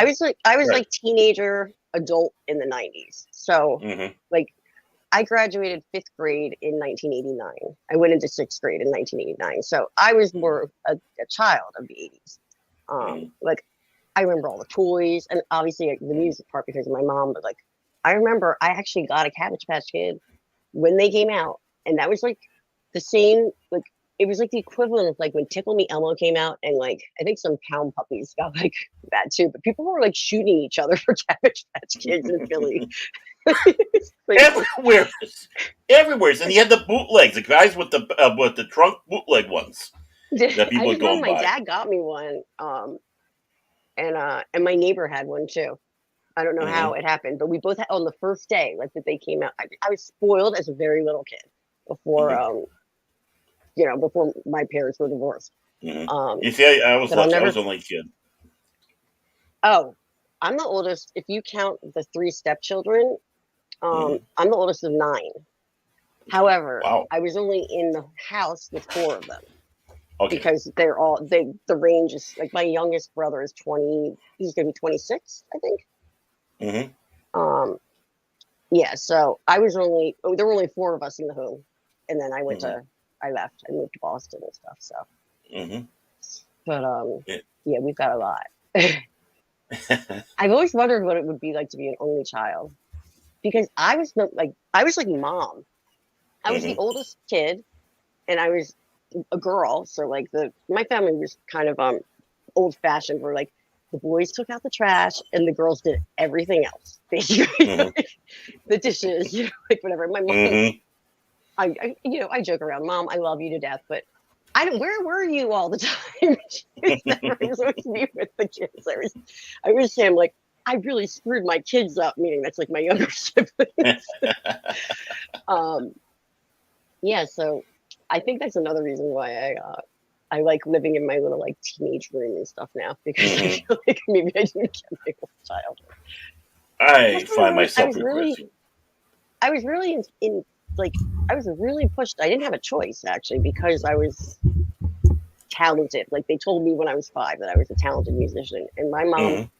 pushed that. Like I was so terrified. I had such stage fright growing up, but I was forced to just be on stage and be a performer. That I think it's Mm-hmm. actually helped my social skills. Mm-hmm. Because I can just kind of like turn it on and talk. Because I really am an introvert, believe it or not. Um, Mm-hmm. but I was always doing something with music. I And mean, and then, I do believe that you are an introvert because I am too, believe it or not. I mean, I do all this stuff, but I'm yeah, also an introvert. So, yeah, it's like they say there's something like there's some such thing. I forget the word for it as an introvert and extrovert. But mm-hmm. really, what I believe is that someone is an introvert no matter what. Because when I go out like and do things that are extroverted, I need my Mm-hmm. time to like recover afterwards. Like it Mm-hmm. takes like everything out of me. I need to go back to like my little spot, my bubble, as I've been calling it during this Mm-hmm. whole demic thing. Um, Oh, I'll who put is that up. There's who is that? Wendy Webb, Wendy drama Webb. warrior, yeah, and welcome by Hi, the way, Wendy. and yeah, she's a trauma nurse down in the southern states here, and she was on a couple weeks ago with Wow. us, and she had some interesting story. Wow. If you get a chance I to can't please imagine. watch the show that we had a couple weeks ago, Wendy Webb, trauma nurse, and I she has will. lots of stories. It was stories about stuff found in rectums. Because being in a trauma nurse in a hospital and other I stuff, can't and she talks a little imagine. about supernatural, so that kind of goes up the with the creepy book stuff there. So I really that's like seriously bless you for that because that's something you see crazy, crazy. I can't even imagine, especially like where I grew up, Philadelphia. mm-hmm. It still is. It's right now. Last year was like the highest homicide rate since like 1990, going back Mm-hmm. to. But we have tons of homicides, and I can't even Right. imagine what those doctors like. Ah, that should Mm-hmm. be so crazy. I know, That's and awesome that there are people like her, because not everyone can do that. It's not everybody, can have like yeah, the she is very that's talented. really cool. She's and actually, I don't normally do this. I'm not going to normally plug my own shows, but I'm going to plug that show in there because it was a fun show that we had there. This is a fun show too, by the way, with Courtney. So I do the same thing down the road. So, She said, "Where I but live, we have like Mexican cartels." I cannot even mm-hmm. imagine. You are probably such a badass. That's all I can say. She probably Actually, like she I wouldn't is. know She's her. the I wouldn't know. you two should connect and talk honestly because she is a sweetheart. She's a wonderful person. I adore her, but she is a pistol too. So you want to stay on her That's good side. so cool. So I'm doing everything I can to stay on your good side, Wendy. Honestly, I am. So yeah. So where were we talking about before we got on that? Who We're talking about the knows? '80s and roller skating. Yeah, you and I have the same problem. I mean, when it comes around that, the brain starts getting I fizzled think out like now. getting older is like part of it, but I'm not old enough to be at the level of like cognitive um loss of cognitive function that I should be at. And I actually I use medical. edibles. I can't smoke. I quit smoking and I quit drinking. And by the way, everybody, I think I'm going to plan something for March 31st. But March 31st is going to be 5 years for me without alcohol and without cigarettes, as I cough. But I was going to say something about the cognitive thing. I opted not to go on painkillers for joint pain and all the stuff that comes with my illness. And so in Colorado, it's a legal state. So I would do edibles, just, CBD and stuff like that. It helps with inflammation. I even stopped eating edibles for an entire month to see if that was causing my brain stuff. Shush, Dr. Corbin. He's like, because we said, what were we talking about? It's so mean. It's so mean. But I even stopped eating those and suffered in pain for a little bit because I was like, maybe that's it. I don't know what, but no, it is. It's medication. For those who don't know, it's not. I don't have cancer or anything, but I have to do a weekly chemo injection every week, and there is such a thing as chemo fog. Your brain goes it's. I feel you don't have to feel bad for me or anything. It's no, I don't. I don't. But the brain thing, the cognition thing is so. I feel like such a dummy sometimes. It's I'll be talking. I'm like, what? Yeah, I mean, I'm not doing the anything, but I have my own health issues and go through some fun stuff too, and the medications. So it's more like I sympathize with you. We both have our own crosses that we bear on that one. So it's more like a sympathy, but a sympathy and brother sisterhood. Yeah, empathy. Thank you. That's the word. Empathy. Thank you so empathize. Much. Yes. See, that's the word. I need your help. She did it, guys. It's so funny for me to say that because I have a master's degree in teaching and learning that I went back and got when I was 35 years old. So that's not that long ago. I graduated with honors. I was smart enough that recently to do that, and you tried to get me to do that. Now I couldn't even finish a page reading it. I'd be there's no way. I know exactly what you mean there. It can be hard sometimes, and I know I hate it. It's I used to be a little bit more quicker on the stuff and bring things up and oh yeah, I know what that is. Boom, boom, boom, and so on and so forth. Now it's it was and here I'm on the show and 24 and Vigilante laughing at me. Yeah, you can't figure that out, you moron. No, they're nicer than that, but dude, that's true. It's funny because I was talking about Pete before, Creepy Little Book. He was telling me when he's the one that brought me to YouTube. Because I was isolated, I had to stay home because I was immunosuppressed, for years, basically during all this that's been going on. And he was trying to I was like, well, what would I do for my channel? And he's like, you should do a channel about music. You know everything. And I was like, but I don't anymore. That's the thing. I don't. If I had done this 10 years ago or even 5 years ago, well, probably it would have to be 6, I guess, at this point. But I would be able to do it in a heartbeat. Now I'm like, okay, what? That's basically me. Where were we? Yeah, I know what you mean. It's I was like Cliff Flavin, and he was like, yeah, I can tell you that the average person walking around the city of Boston, if you do that, times it by 15 and bring it to the average weight of a catalog that a person has to carry along with them on the postal route there, it'll get you to the moon and back. I could do shit like that, but it's forget now. I was always really good at math. I wonder if I'm still good at math, actually. Oh, the math that they do with kids nowadays is so weird. People that have kids, I know you know what I'm talking about. The math is like a grid thing now, and I don't even know. I don't know. I was never a math guy. I was more of a word guy, so that's why I gravitated more for books and stuff like that. So it's that was my smarty nerd. Smarty nerd. I'm not gonna lie. I really was. Yeah.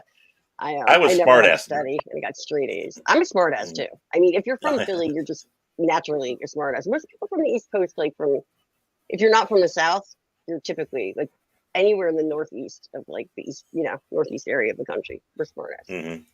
Oh yeah, and the thing is, excuse my language.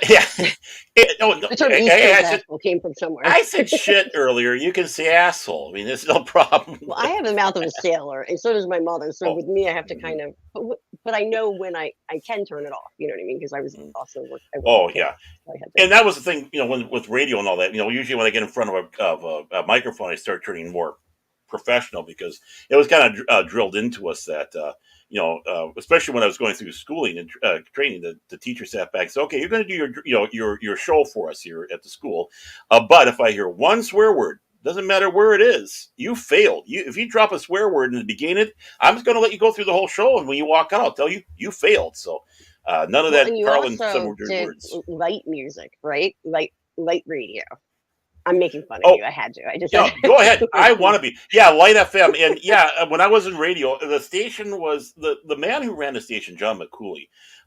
He didn't know what the hell he wanted to do with the station. He came from actually a Christian station where people paid to have the programming. That's what he was used to, kind of like public radio, but in the Christian sense, in the Like true PBS, sense of yeah. public. Yeah, and so he gets the station. So he's doing like the first part of the day with the Christian programming, and I was like the closer. I was working from like 4 to 10. I was doing about 6 hour shift, which is kind of unusual for. Now I got in trouble for calling myself a DJ. He pulled me into the office and says, "You don't ever call yourself a DJ. You're a radio announcer." I'm like, but You're a it's, DJ. You just I'm a DJ'd, DJ. like I picture like between the sheets, or like they used to have those like the night shows. Like, this is for the Mhm. lovers out there. We're gonna play some Michael Bolton for you. Right. But It's was funny. Michael Bolton out at that time? Because I was 88, 89. I was working WTCN radio in Stillwater. AM 1220 on your dial. And so we had like The carpenters, voice and of for it. course we did Mike and the Mechanics and stuff like that. So it wasn't your typical well, we had a station called WYAYL where it was elevator music. It wasn't that stuff, thank God. But it's like, here I am. I'm young. I'm in my 20s. Says I want to be Dr. Johnny Fever here, and I pushed it a few times on there, and I got talked to a few times for that. You pushed it like But that makes me think of like Pump Up the Volume, that movie, like the yeah, pirate yeah, radio. exactly. You were trying really hard to be bad, but you couldn't because it was Yeah, cheesy light radio. I'm sorry, I'm go totally ahead, call it looking at cheesy you. light radio. I'll sit back and say it's like, okay, here's another song by Richard Marx the or Richard Martin. Yeah, Kenny the G. Carpenters, Kenny G. Kenny G. Yeah, it's The it's Carpenters a, Superstar is a great song. oh, it is. I love the Carpenters. I mean, I think Even in Tommy Karen. Boy, they confirmed that. Okay, the movie Mhm, Tommy Boy confirms that that's mhm. a great song. Oh yeah, I mean Karen Carpenter. I mean, she here and you hear like Phil Collins and her. The most unusual thing, you had the drummer as the lead singer, and it's Yeah, like, it's very that. One of my friends' bands, the band I keep bringing up, the Unseen, they're a punk band. The mhm, drummer, the singer now used to be the drummer, but also used to sing while he played drums, mhm, which was always cool. That would be kind of hard to do, but also I think the playing bass and mhm. singing thing like Sting does from the Well, Police, like that. I don't know mhm. how he does that. Or Townsend had to go that way too. I mean, at the late '80s, going into the '90s, there Pete Townsend had to go from the guitar to the bass because he had enough. He said his hearing damage was so bad that he had to play the bass because he could actually hear that. So he was doing bass and of course singing at the time as well with the Who. That's interesting. That's another thing that I always wonder about because my hearing, it's just my vision and my hearing are going quickly. Um, Mm-hmm. but sometimes I'm like, even though it comes with with the cards and whatever what I'm dealing Mm-hmm. with, sometimes I'm like, I think it's also from playing in bands. Mm-hmm. And I played clarinet. I had like the noisy trumpets and stuff like behind me when I sat in like orchestra or band. Like I was constantly. We didn't wear earplugs. Like when I Mm-hmm. played in punk bands, I didn't wear earplugs. I mean, if you wore those, you were like considered like lame. I'll say lame. Yeah. You're considered a lame-o. Well, yeah, I mean, I damaged my ears in the airlines because after I was done with radio, I worked in the airlines for 5 years, and we had prop jobs. We had the turboprops instead of the actual jet planes, and the one plane was the F-27, the Fokker F-27 or Fokker F-27, however you want to call it. We call it the Screaming Whistle Pig because that son of a bitch was so loud. And of course, bravado. I'm out there without what we call the Mickey Mouse ears, but the ear muffs on there, so that helped damage my hearing because I was a complete total git, an idiot. My uncle was a stunt Tinnitus. pilot. That's like Oh, the really? really little ones though. Mm-hmm. Are you so when you worked were you like going from smaller towns to smaller towns? Yeah, Like ours small was yeah. Ours was like we were Northwest, or when Northwest was around, they were what they called the shuttle services, or the ones Okay. that took care of the smaller towns for them. It was its own airlines, That's but they were contracted. Yeah, we had that for the town that where Kate and I lived in. She still Yeah, lives there. Well, she's the town over, but um, yeah. going from Denver to where we are because we're like in a little ski town in the Rocky Mountains. So they're the smaller place. They're bigger now because it's Mhm. touristy, but And I don't think I they're don't no, miss but they're in tourists. Masaba. I don't. Oh yeah, I'm thankful we don't get many tourists. Well, we actually do because, of course, Minnesota. Again, I'm going to toot Minnesota's horns, but we have quite a musical history here. The one of which, of course, as everybody knows, Prince Rogers Nelson, uh, and his studio, Paisley Park, is about 5 miles from where I live. And Cool. when he died, the zoo that we had going on here, because it's in Chanhassen, Minnesota, where it is, and they still have that because that's now a museum. So we get a lot of tourists. I was working at a restaurant for a while there, and you get all these people from around the world literally coming in there, and it's like they got the little Prince shirt, and they got the English language, or they got the German accent as they're talking, or whatnot. And it's like, yeah, you're here for something that's going on at Paisley Park, aren't you? Well, the funny thing is the town I'm living in right now is actually it's in the Poconos. It's 2 hours away from Philly, where I grew up, like an hour and Hmm. 45 minutes, and it's actually a ski town that I Hmm. live in. But it's to me, I'm a snob because I lived in like one of the best ski areas, So like I call them like the hills, like they're like hills. There's like nothing here, but Hmm. I don't go anywhere, so I guess I don't deal with the tourists. I wonder if they even really exist. Like, I feel like I'm just in Right. the middle of nowhere. Yeah, and of course that will help Oh do some God, I good can rooting of the imagine, ears Wendy. too. Yeah. Hmm. I So can yeah, so imagine. I can't imagine. I mean, I can't. I can't. Obviously. see, we have what we call the Norwegian Riviera here in Minnesota. It's called Duluth. That's up on the north shore of the by the Superior there. Mhm. Yep. And so I'm sure your attitude about hating tourists, they hate that too because everybody flocks up there along there, and We call Split them Rock, Torons. Turons. Torons. I'm stealing that from you. I'm gonna Yeah. No, steal you that. feel free to. That's what we call them in Steamboat. Torons. Turons. I like that. I love that. I'm definitely going to keep that one. So yeah, so I mean, when it comes to that, and of course with the music and doing the concerts and such, ears going bad, yeah, all that. Do you If mind if I drop my page in I want you, link my yeah, to or is your someone YouTube doing that? I have page. no idea because I have yeah. Yeah, I did that I earlier. I'll can. do that again, and Oh, you and did? of I was course, just saying I have to yep, find I'm it going to though do because that I don't again. know Oh yeah, what it's way happened. up there. And you know what? I am going to do that again because I'm just that kind of guy. Thank you. I'm just a rock and roller I that just way. reached. Haha. I'm a And little over 200 now, and I'm I like, saw that. I Yeah, it's like want to get 208 or 209, closer. maybe even more than that. I hope it's going up for you Well, there. I And was I over have to. 200, and then all of a sudden I went down to 192 in a day. So it was one of those things that happens with YouTube, where Yeah, like you lose yeah. people.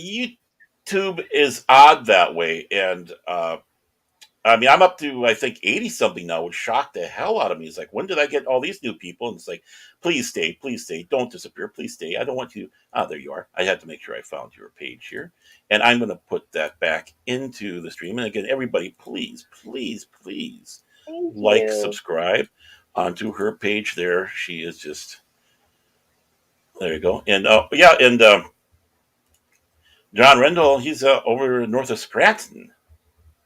Oh, you are like right near me. Hmm. The Scranton, that's where the Office, the show The Office, they're in Scranton. Yep. Absolutely. I try Um, not to say it. I'm sure he's heard that enough, but I want to keep on his good side as a super wrench. well, Super wrench do it's have funny power. because there was this girl that lived in that was from Scranton that lived in Colorado, and I used to make fun of her all the time. I Mhm. was like, Scranton's not a real town. I'm from Philly, and now I live like in this like area. Go figure. But Scranton actually, he would know that if he's just a little north of Scranton, they have Montage Mountain there, or they used to. Mhm. I saw I went to my well, not it wasn't my first festival because I'd gone to things with my dad, but of my choice, like what I wanted to see, I saw the second Lollapalooza at Montage Mountain, Oh yeah, and okay, that was yeah. Ministry, Jesus and Mary Chain, Red Hot Chili Peppers, Hmm. Ice T, Pearl Jam, um, drawing a blank. But and then on the side stage they had the Jim Rose Circus Sideshow, which was Hmm. super cool. And of course they pulled me out of the audience to like walk on the guy's back that was laying on broken glass. I thought that was so neat.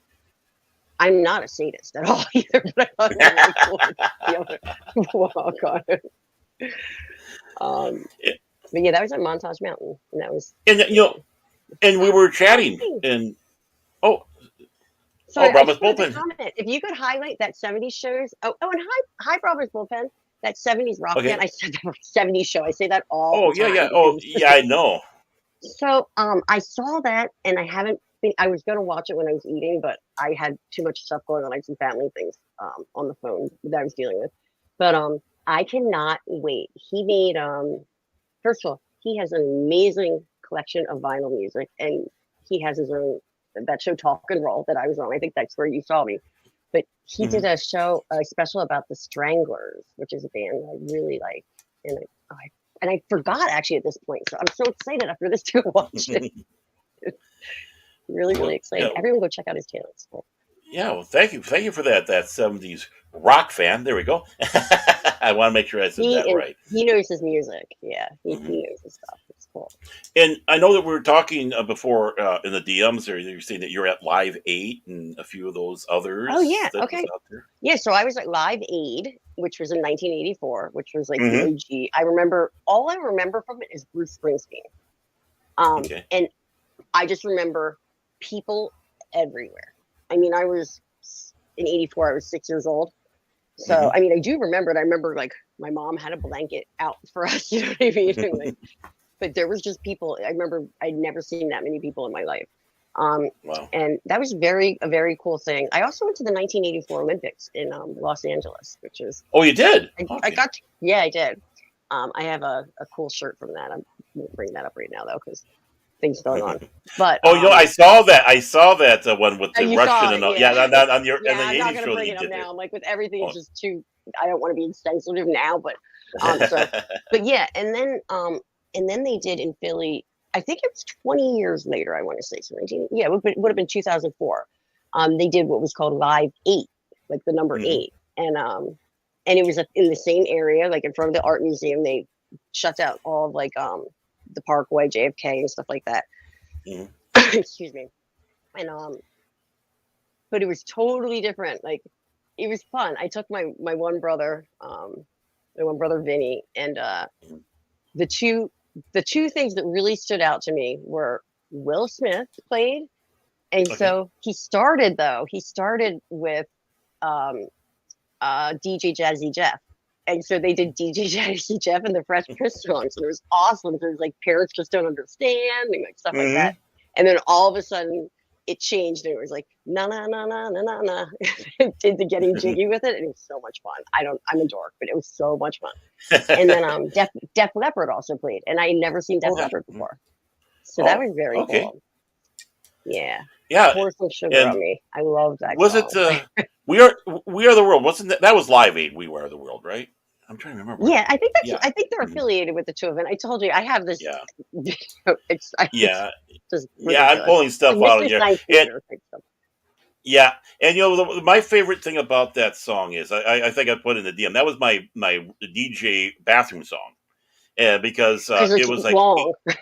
It's long. It's 8 minutes. I had one of my friends would say, "Yeah, that song gets played quite a bit on there. Well, it wasn't played that often." And they said, "Yeah, that's because that's when I had to go to the bathroom." I was gonna try, and he's saying the Carlton dance. I was gonna try and do it, but I don't think I can do it. Oh my goodness! Well, it's funny because like the whole Fresh Prince of Bel-Air song, like West Philadelphia, born and raised on the where I grew up is right West Philadelphia. Like you cross where my mom lived. My dad lived in the city at a certain point, but you literally cross City Line Avenue from West Philadelphia. So I technically West Philadelphia, born and raised. That's so it's the Fresh Courtney. Fresh Courtney. Yeah. I'm fresh. Yeah. That just reminded me of Outkast. I like Outkast too. I have the most random musical taste. And one of the best shows that I saw that was more recent years was Wyclef Jean, or Jean, however they say it. But he used to be, everyone knows who Wyclef Jean is. How do you pronounce it? It's Wyclef Jean, right? His show was so much fun. So much fun. He went on for hours and hours. And it was at the Ardmore Music Hall, which is a very small venue. So that was Isn't it cool. amazing how some of those people they'll go out there and they'll put on a show and they're going hours and hours. It's like, where are they getting this from? I mean, they're just He was the first person. This is a couple, like 2 or 3 years ago. He's the first person where I heard the expression that 40 was the new or 20. Like if you're 40, you're 20. What's that? Whatever they yeah. The say. 40 is the new 20. 40 is the new 20. Is that what Yep. they say? Yeah. I thought it didn't sound right for some reason. He said that on stage, and I was like, yes, because I think I was 40 exactly at the time. I was like, I'm 20. I'm going with it. Staying with 20. What did I pronoun? Wendy Webb is apologizing for her typos. You have not Oh seen yeah. me type, and I don't drink. Mhm. I can't But type anymore. I'm being accused of pronouning somebody, so. Oh, Oh they're coming boy. close to getting that bigot mark on me. I always try to get Vigilante Williamson to call me a bigot on the show every time. That's kind of say, come on, do it. You Call me a know, bigot. it's I as a teacher, I always had to be on top of all that, those type of things. Like they've changed. Like for instance, you can't say special needs children anymore, Mhm. but Yeah. what you say is children with special needs. It's like it's that, you know what I mean? It's that specific. Yeah, I know. Like it's so like. And then my girlfriend is a college professor in California, and so she used to be like I think of the movie PCU, basically the way she Mhm. tells me how it is. But she said that you're not allowed to say the word crazy even. And then we sat there, and I was like, "Are you serious? That's crazy." And she's like, "I know, isn't that crazy? We could have stopped, like we could not remove that from our vocabulary. But you can't. Technically, it's not PC to use the word crazy because there are people who are crazy that might offend. It's like, I'm come crazy. on. I live by Yeah. it. You have to be crazy to do stuff like this. I mean, especially on there. And first of all, I did want to Charles Bukowski quote. I was just going to say best Charles Bukowski quote. He says, "Some people never truly go crazy or insane." I don't know if I'm getting it exactly. And it says, "What truly boring or horrible lives they must live." I just ruined it. I messed it up. I butchered it. But I know the quote you're talking about there. Yeah.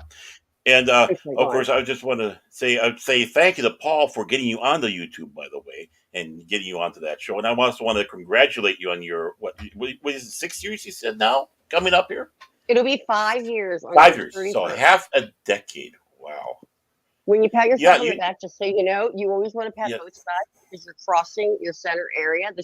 My last job was pre-K.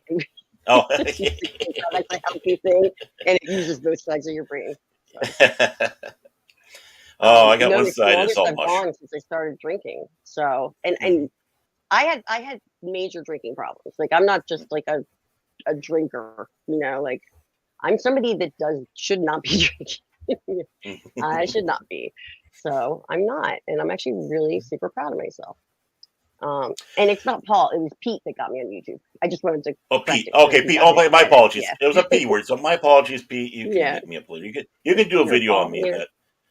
That bastard Baron who mispronounced my name. Yeah. I still am trying to figure out. How to do anything. I know nothing when it comes to like technology. I still haven't changed my link. Like my link should say something. Like I'm allowed to now because I have enough. I have the requirements to have it be like Fellowship of Oddballs or something that's easy to remember. I can't figure out how to do it. Thanks, Kate. She's been there. She's seen me. I think it's Courtney's Fellowship of Oddball is fantastic. I think it's a good name. I just love it when like sometimes I'll be in the chat and it's like somebody like a chat or like a channel I haven't been to or they haven't seen me and they'll start like reading my name and some people will just go, no, that's just way too long. Shorten it. And then they just skip over me. They're boring. And then there was another person who said, it's no, that's too much. Chewy, that's your name. I'm going to call you Chewy. And I got the name Chewy for like a while. And I was like, no. You don't look like a Wookiee to me. But for me, it was funny because I instantly thought, this is how my brain works. I just lived in a town with a ton of hippies and my father's a deadhead. So like when I thought Chewy, I think of a hippie. I think of like a Wookiee to me is like a hippie and Chewy, like a granola person. Like that's like hippie to me. I never would have thought of Star Wars. Like that wouldn't have been my first thought at all. Oh yeah. So yeah. funny. Which of course is so great because everybody has different viewpoint, not viewpoints, but a way Well, they just where approach you certain go, things when you where it hear. goes to Yeah, first. Yeah, like where your brain goes right. to first. Like That I goes was to. like, you're calling me a hippie? I'm not a hippie. That's my dad.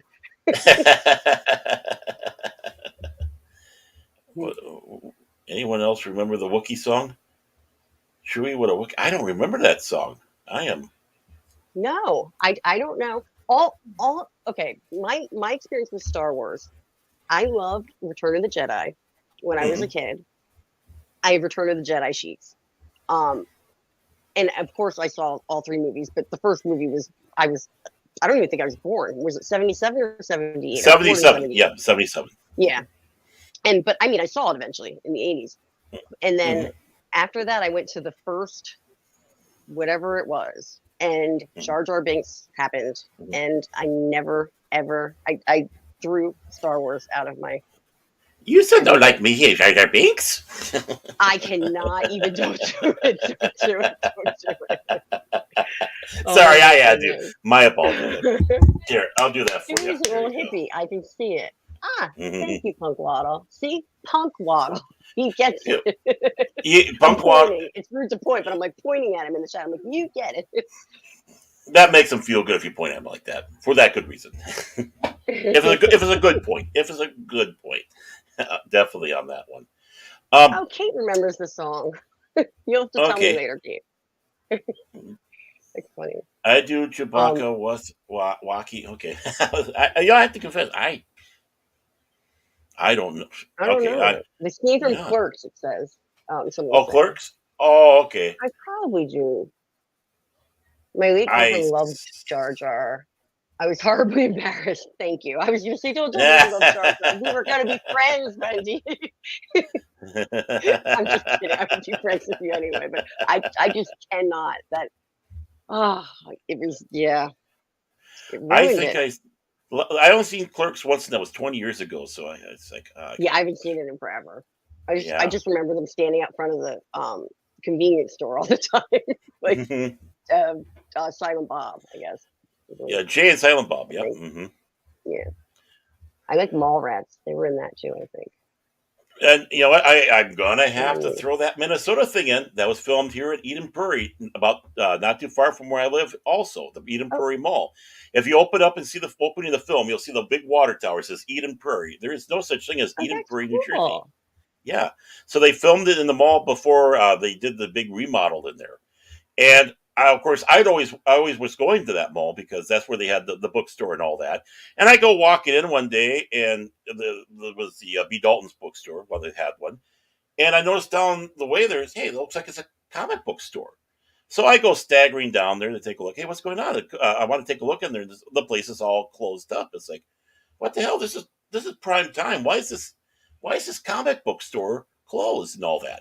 Of course, it took several years later to figure out that was the set for Mallrats that they had inside the mall. That's cool. And that's funny that you said because Jersey has all the water towers, like they're everywhere, like all the towns. I didn't know Hmm. they had them in other places too. Caitlin is she's from Jersey. Jersey Okay. and Philly are like literally you go right across the bridge and you're in New Jersey. So the Hmm. the Philly area is like considered the tri-state area. We're like Hmm. 15 minutes from Delaware, 5 minutes from Jersey. So Jersey, Delaware, Philly. But Hmm. Okay. Definitely. oh, the girl in that movie is named after, well, not after her, but she knows her name.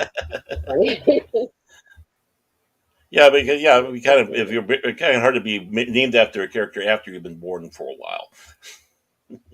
And she says she worked in a. I didn't know this actually about her, but I'm just I'm letting people know how Hmm. cool she is Oh, I'll because put I that miss up there. her. Yeah, I miss her so much. There you go. She worked in a video rental yeah, store for 9 years in Jersey. When her and I yeah. start talking, like we would be like, come on, come on. All the accent would come like flooding back with the two of us, like when we were in Colorado, like talking to each other, because you lose your accent a little bit when you're. Mm-hmm. Oh, you gave. That's awesome. Sorry. Yeah. I didn't know Oh, yeah. You that. put that up there. You never told me that. Yeah. What time is it? What are we at? I'm Well, we're already at being a little bit. 11:05, Courtney. So yeah, whenever you want We to had two bring us hours? to an That's when my old my old body's like, oh, I'm not bored in end. any way. I'm just tired. I still haven't Don't worry, eaten. I'm used to boring women. Just me. I'm used to boring women. Just ask my wife. I bore I her all the I time. thot you were calling me boring. I was like, there's No, nothing no, boring not you. about I'm used me. to Come yeah. on. I mean, I No, no, no, I'm not. No, crochet you're. and I sit and read. Oh, you I crochet. do My actually do. my wife got into crocheting. She's big doing crochet now. That's her thing. So, It's I started doing it the first time I got sober. The first time I stopped drinking, someone in like I was living like a sober living house years ago, and some girl taught me, and it's like an amazing thing to just like do with your mhm, hands. I don't know. And then I yeah. committed to making everyone a scarf one Christmas, and I have a huge family. I will never do that again. Never, ever, ever, never. It took me forever. I like it made me not want to crochet. I don't think I crocheted for like 2 years after that. Oh, that's a shame. You should get back to doing that. Or have you gotten back to doing it? I have all my stuff in one of these. Oh, it's in one of these behind me in these bins. I haven't recently, but I've had a bunch of since like my brain dysfunction, I should say, since I'm stupid anymore.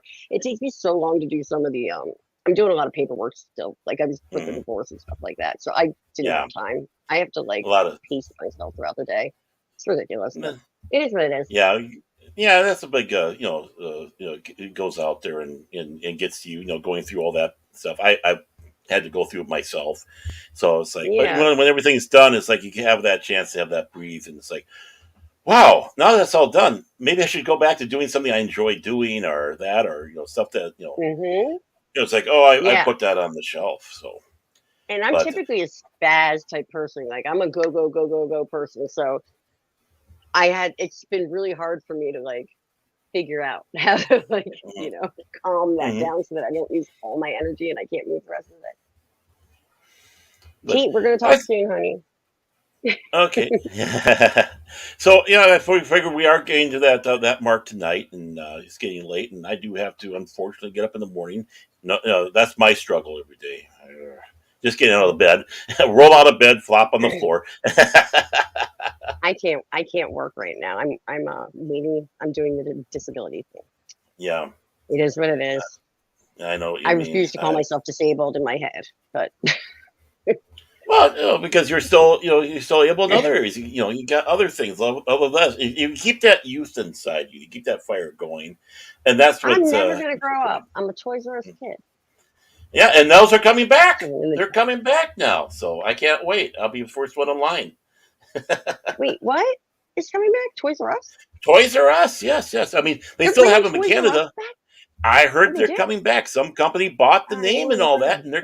Toys R Us. I'm a Toys R Us Me and kid. Toys R Us back Toys in R Toys R day. Us, I can be with I can never from remember the next line. Pete something singing it. games and video games. It's Yeah. the greatest toy store there is. I don't want to grow up I don't because want to if I grow up. did, 'Cause if I I'm did, not, I wouldn't be a I Toys wouldn't R Us be a kid. Toys R Us kid. Yeah, like something like that. The things we remember from, Yeah, I think that's called Alzheimer's, when you remember everything from your youth, but you can't remember why you walked in the other room or anything for like 2 minutes yeah, before. Oh, exactly. guy. Watch out. And I have a channel that's trying to be crazy. Well, Oh, getting to that time, I suppose we should start thinking about heading off, which I hate to say because it's so fun talking with you. We got to do this again, honestly. I There's know. other stuff about music I want to talk about, jazz and other areas and I'll such come like back that. I just anytime you want, or yeah, oh, anytime you want. I and love I will. talking about music. And I'd I'm love to looking at the petition. chat, sorry, just to say Oh bye. yeah, no problem. Just And I'd prepare love before we go. to petition to be one of your oddballs sometime. Be part of your If fellowship. if you talk to me at all, you're in my fellowship of oddballs. Well, So all you have to do is sub to my channel, and you're in the fellowship. I'm sub to the channel, so I'm an oddball. There we go. Oh, I didn't need anything official to say that. Everybody knew that, but I'm glad to be part of your fellowship of oddballs. I know there are a lot more people here, but for now, the people that I see, I just want to thank Brahma's Bullpen and Kate Holmes. I'm so excited that you were here, DJ Ronnie G. It makes me want to say Hmm it like DJ Ronnie G. DJ Dr. Ronnie G Foreman, is in the house. John Rendell. Oh, he's one of your moms. Who Yep. is nearby me. Old man. Oh, I didn't even notice Pacific 414, even though he said earlier that he was going to be a mod. I Yep. haven't paid that much attention to the chat. I've been trying to, but I can't because I can't focus. Yep. Um, There he is. Good Punk old Pacific. Waddle. I love Punk Waddle. The long suffering Mrs. Tag. Is that your wife? That's my wife. Yes, that's her. I love you. I love her. That's so funny. That is the best game ever. That's something I would do. That's amazing. Wendy Webb.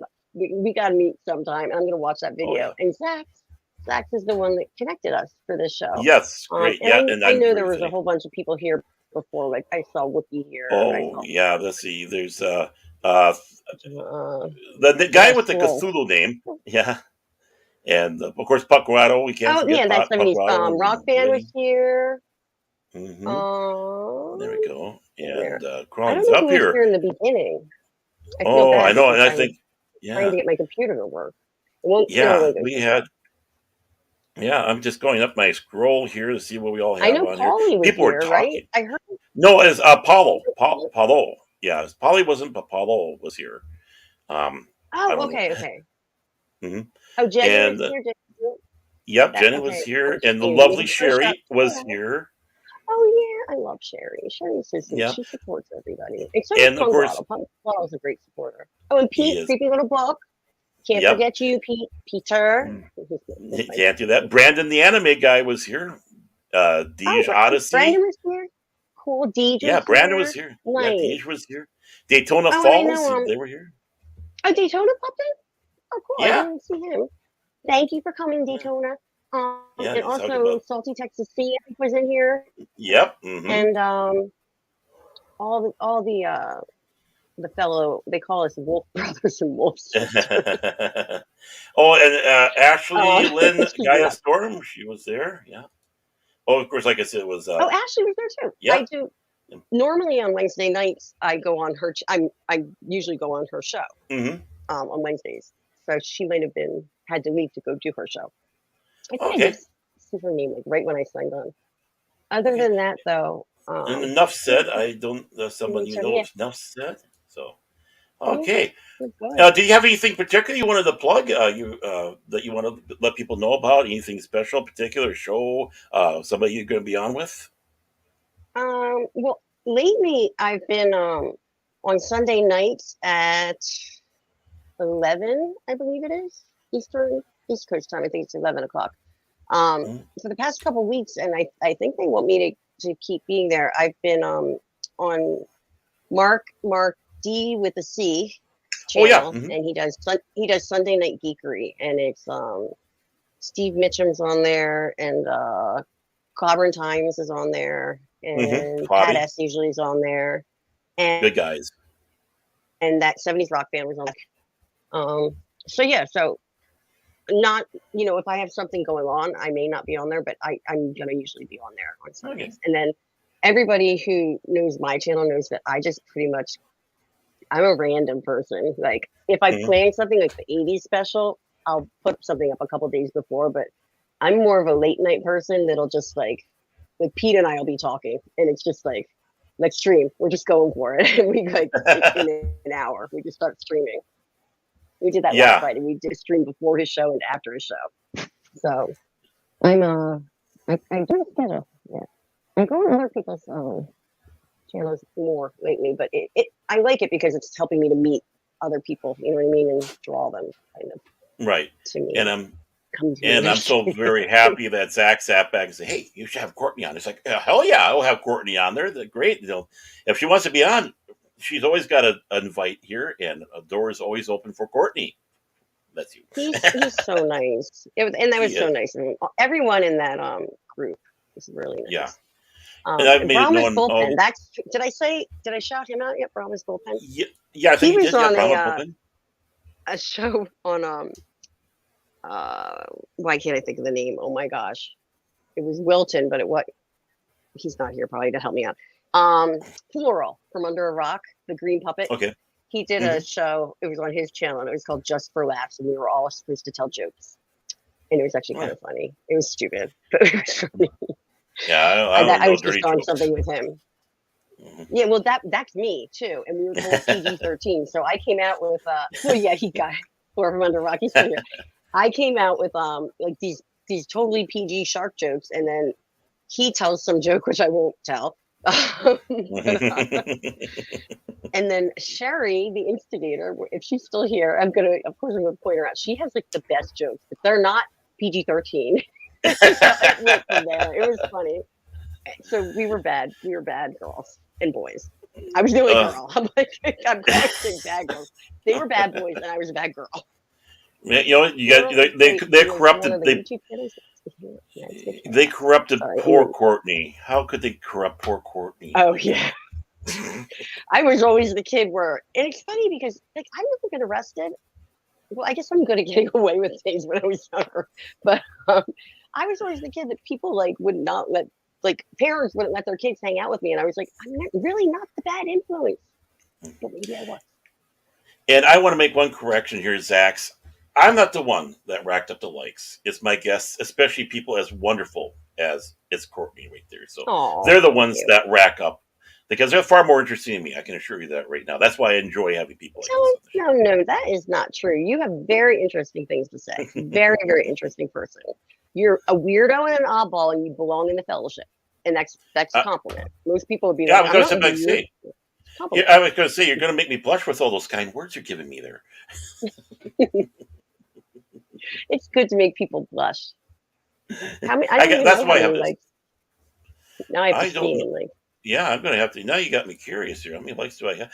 34. Holy cow! Nice. See, I'm not that vain, so I'm not going. I'm going to check see how things are going with the show. It's like, wow, if it wasn't for Zach saying that, 34. Thank you, everybody. And everybody you have 85 subscribers. 85? Yeah.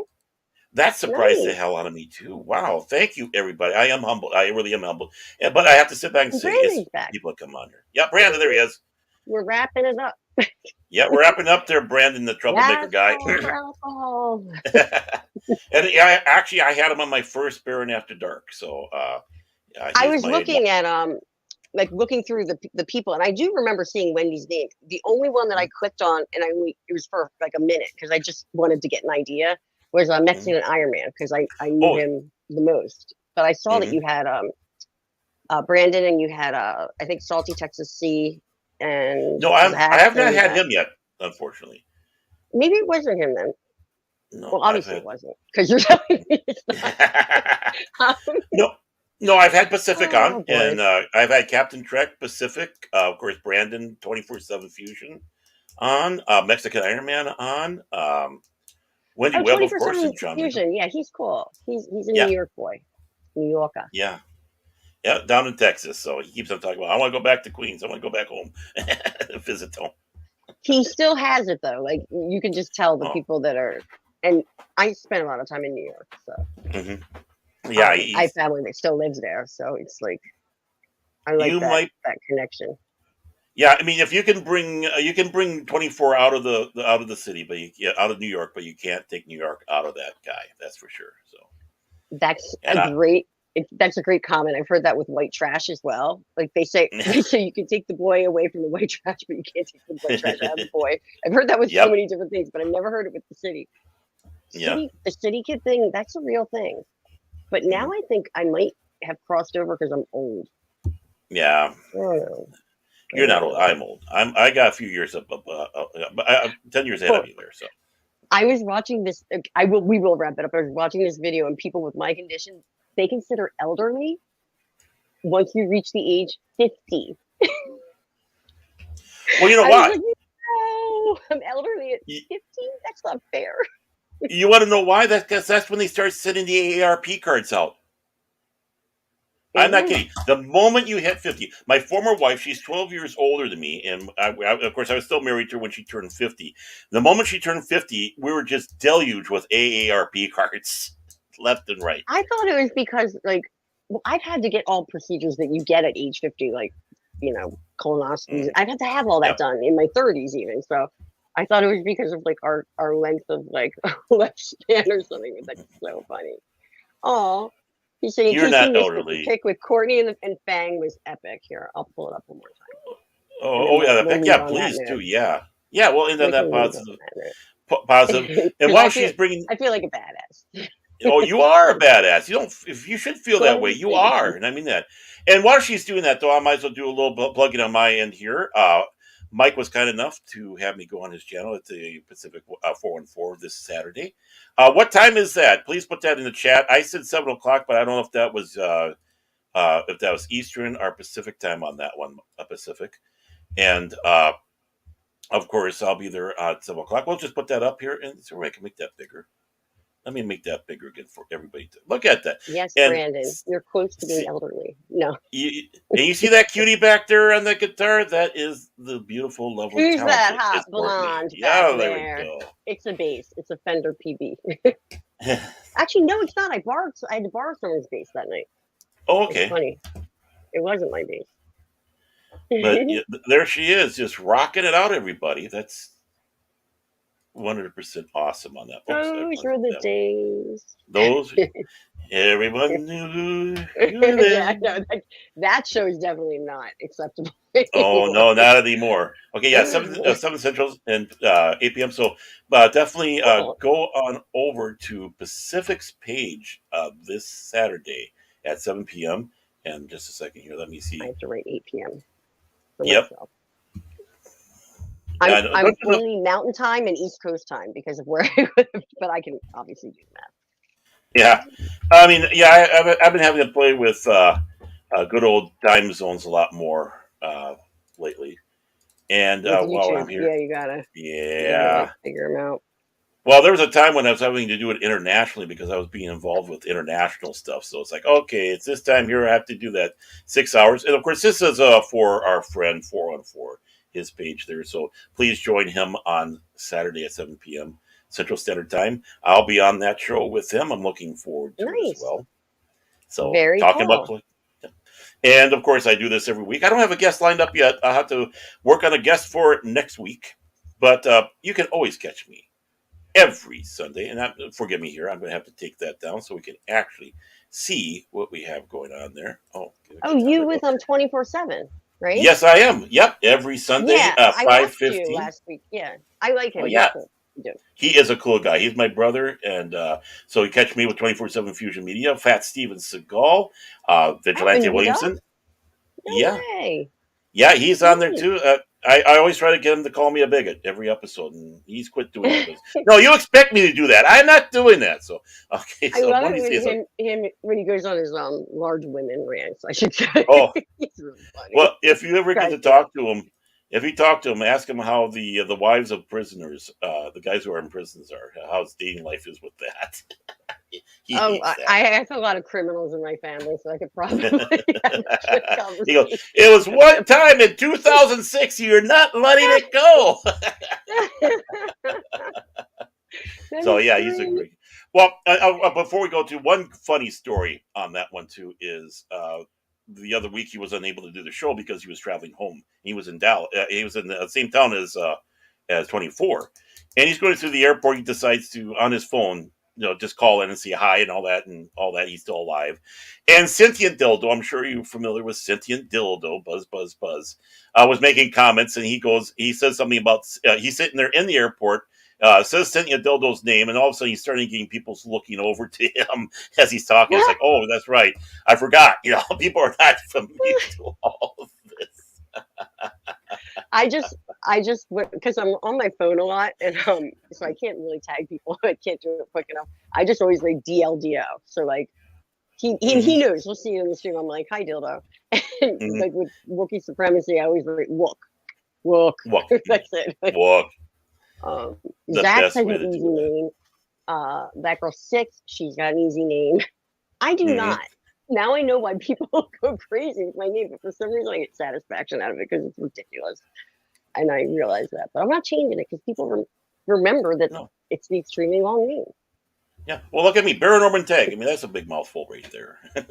That's a very, it's like a prestigious, like a noble name. Kind of. I'm not thinking of the right word that I want, but noble, extinguished, distinguished name there, to say. Yeah, most definitely. I should live up to my name a little bit more often if I do say so myself. Not be so outrageous and such. Be more of the square and not so hip anymore, if that's such a name. Brandon says, holy fook. Fook. That's Brandon Oh, Fook. Okay, everybody in the chat, thank you so much. And those who are hiding out there thanks, too, I guys. don't mind that you don't chat. You all make these shows wonderful. You're the one reason why we're alive. Again, Courtney, their I'm sorry I address was is. late Oh no, no to worries. everyone. I'm No. sorry. And her page is in the link to this streamcast. So if you do miss it here, go ahead, look in there, and definitely go to S. Courtney's Fellowship of Oddballs. She is absolutely wonderful. A great guest. Thank you Oh, so thank much. you. And I You're will bother wonderful you too. again. Oh, thank And you so everyone in much. the chat is also wonderful. I love you all. Sweetheart. So, from Courtney and myself, thank you for joining. Love you all. Bye, guys. And as we always say, peace. Later.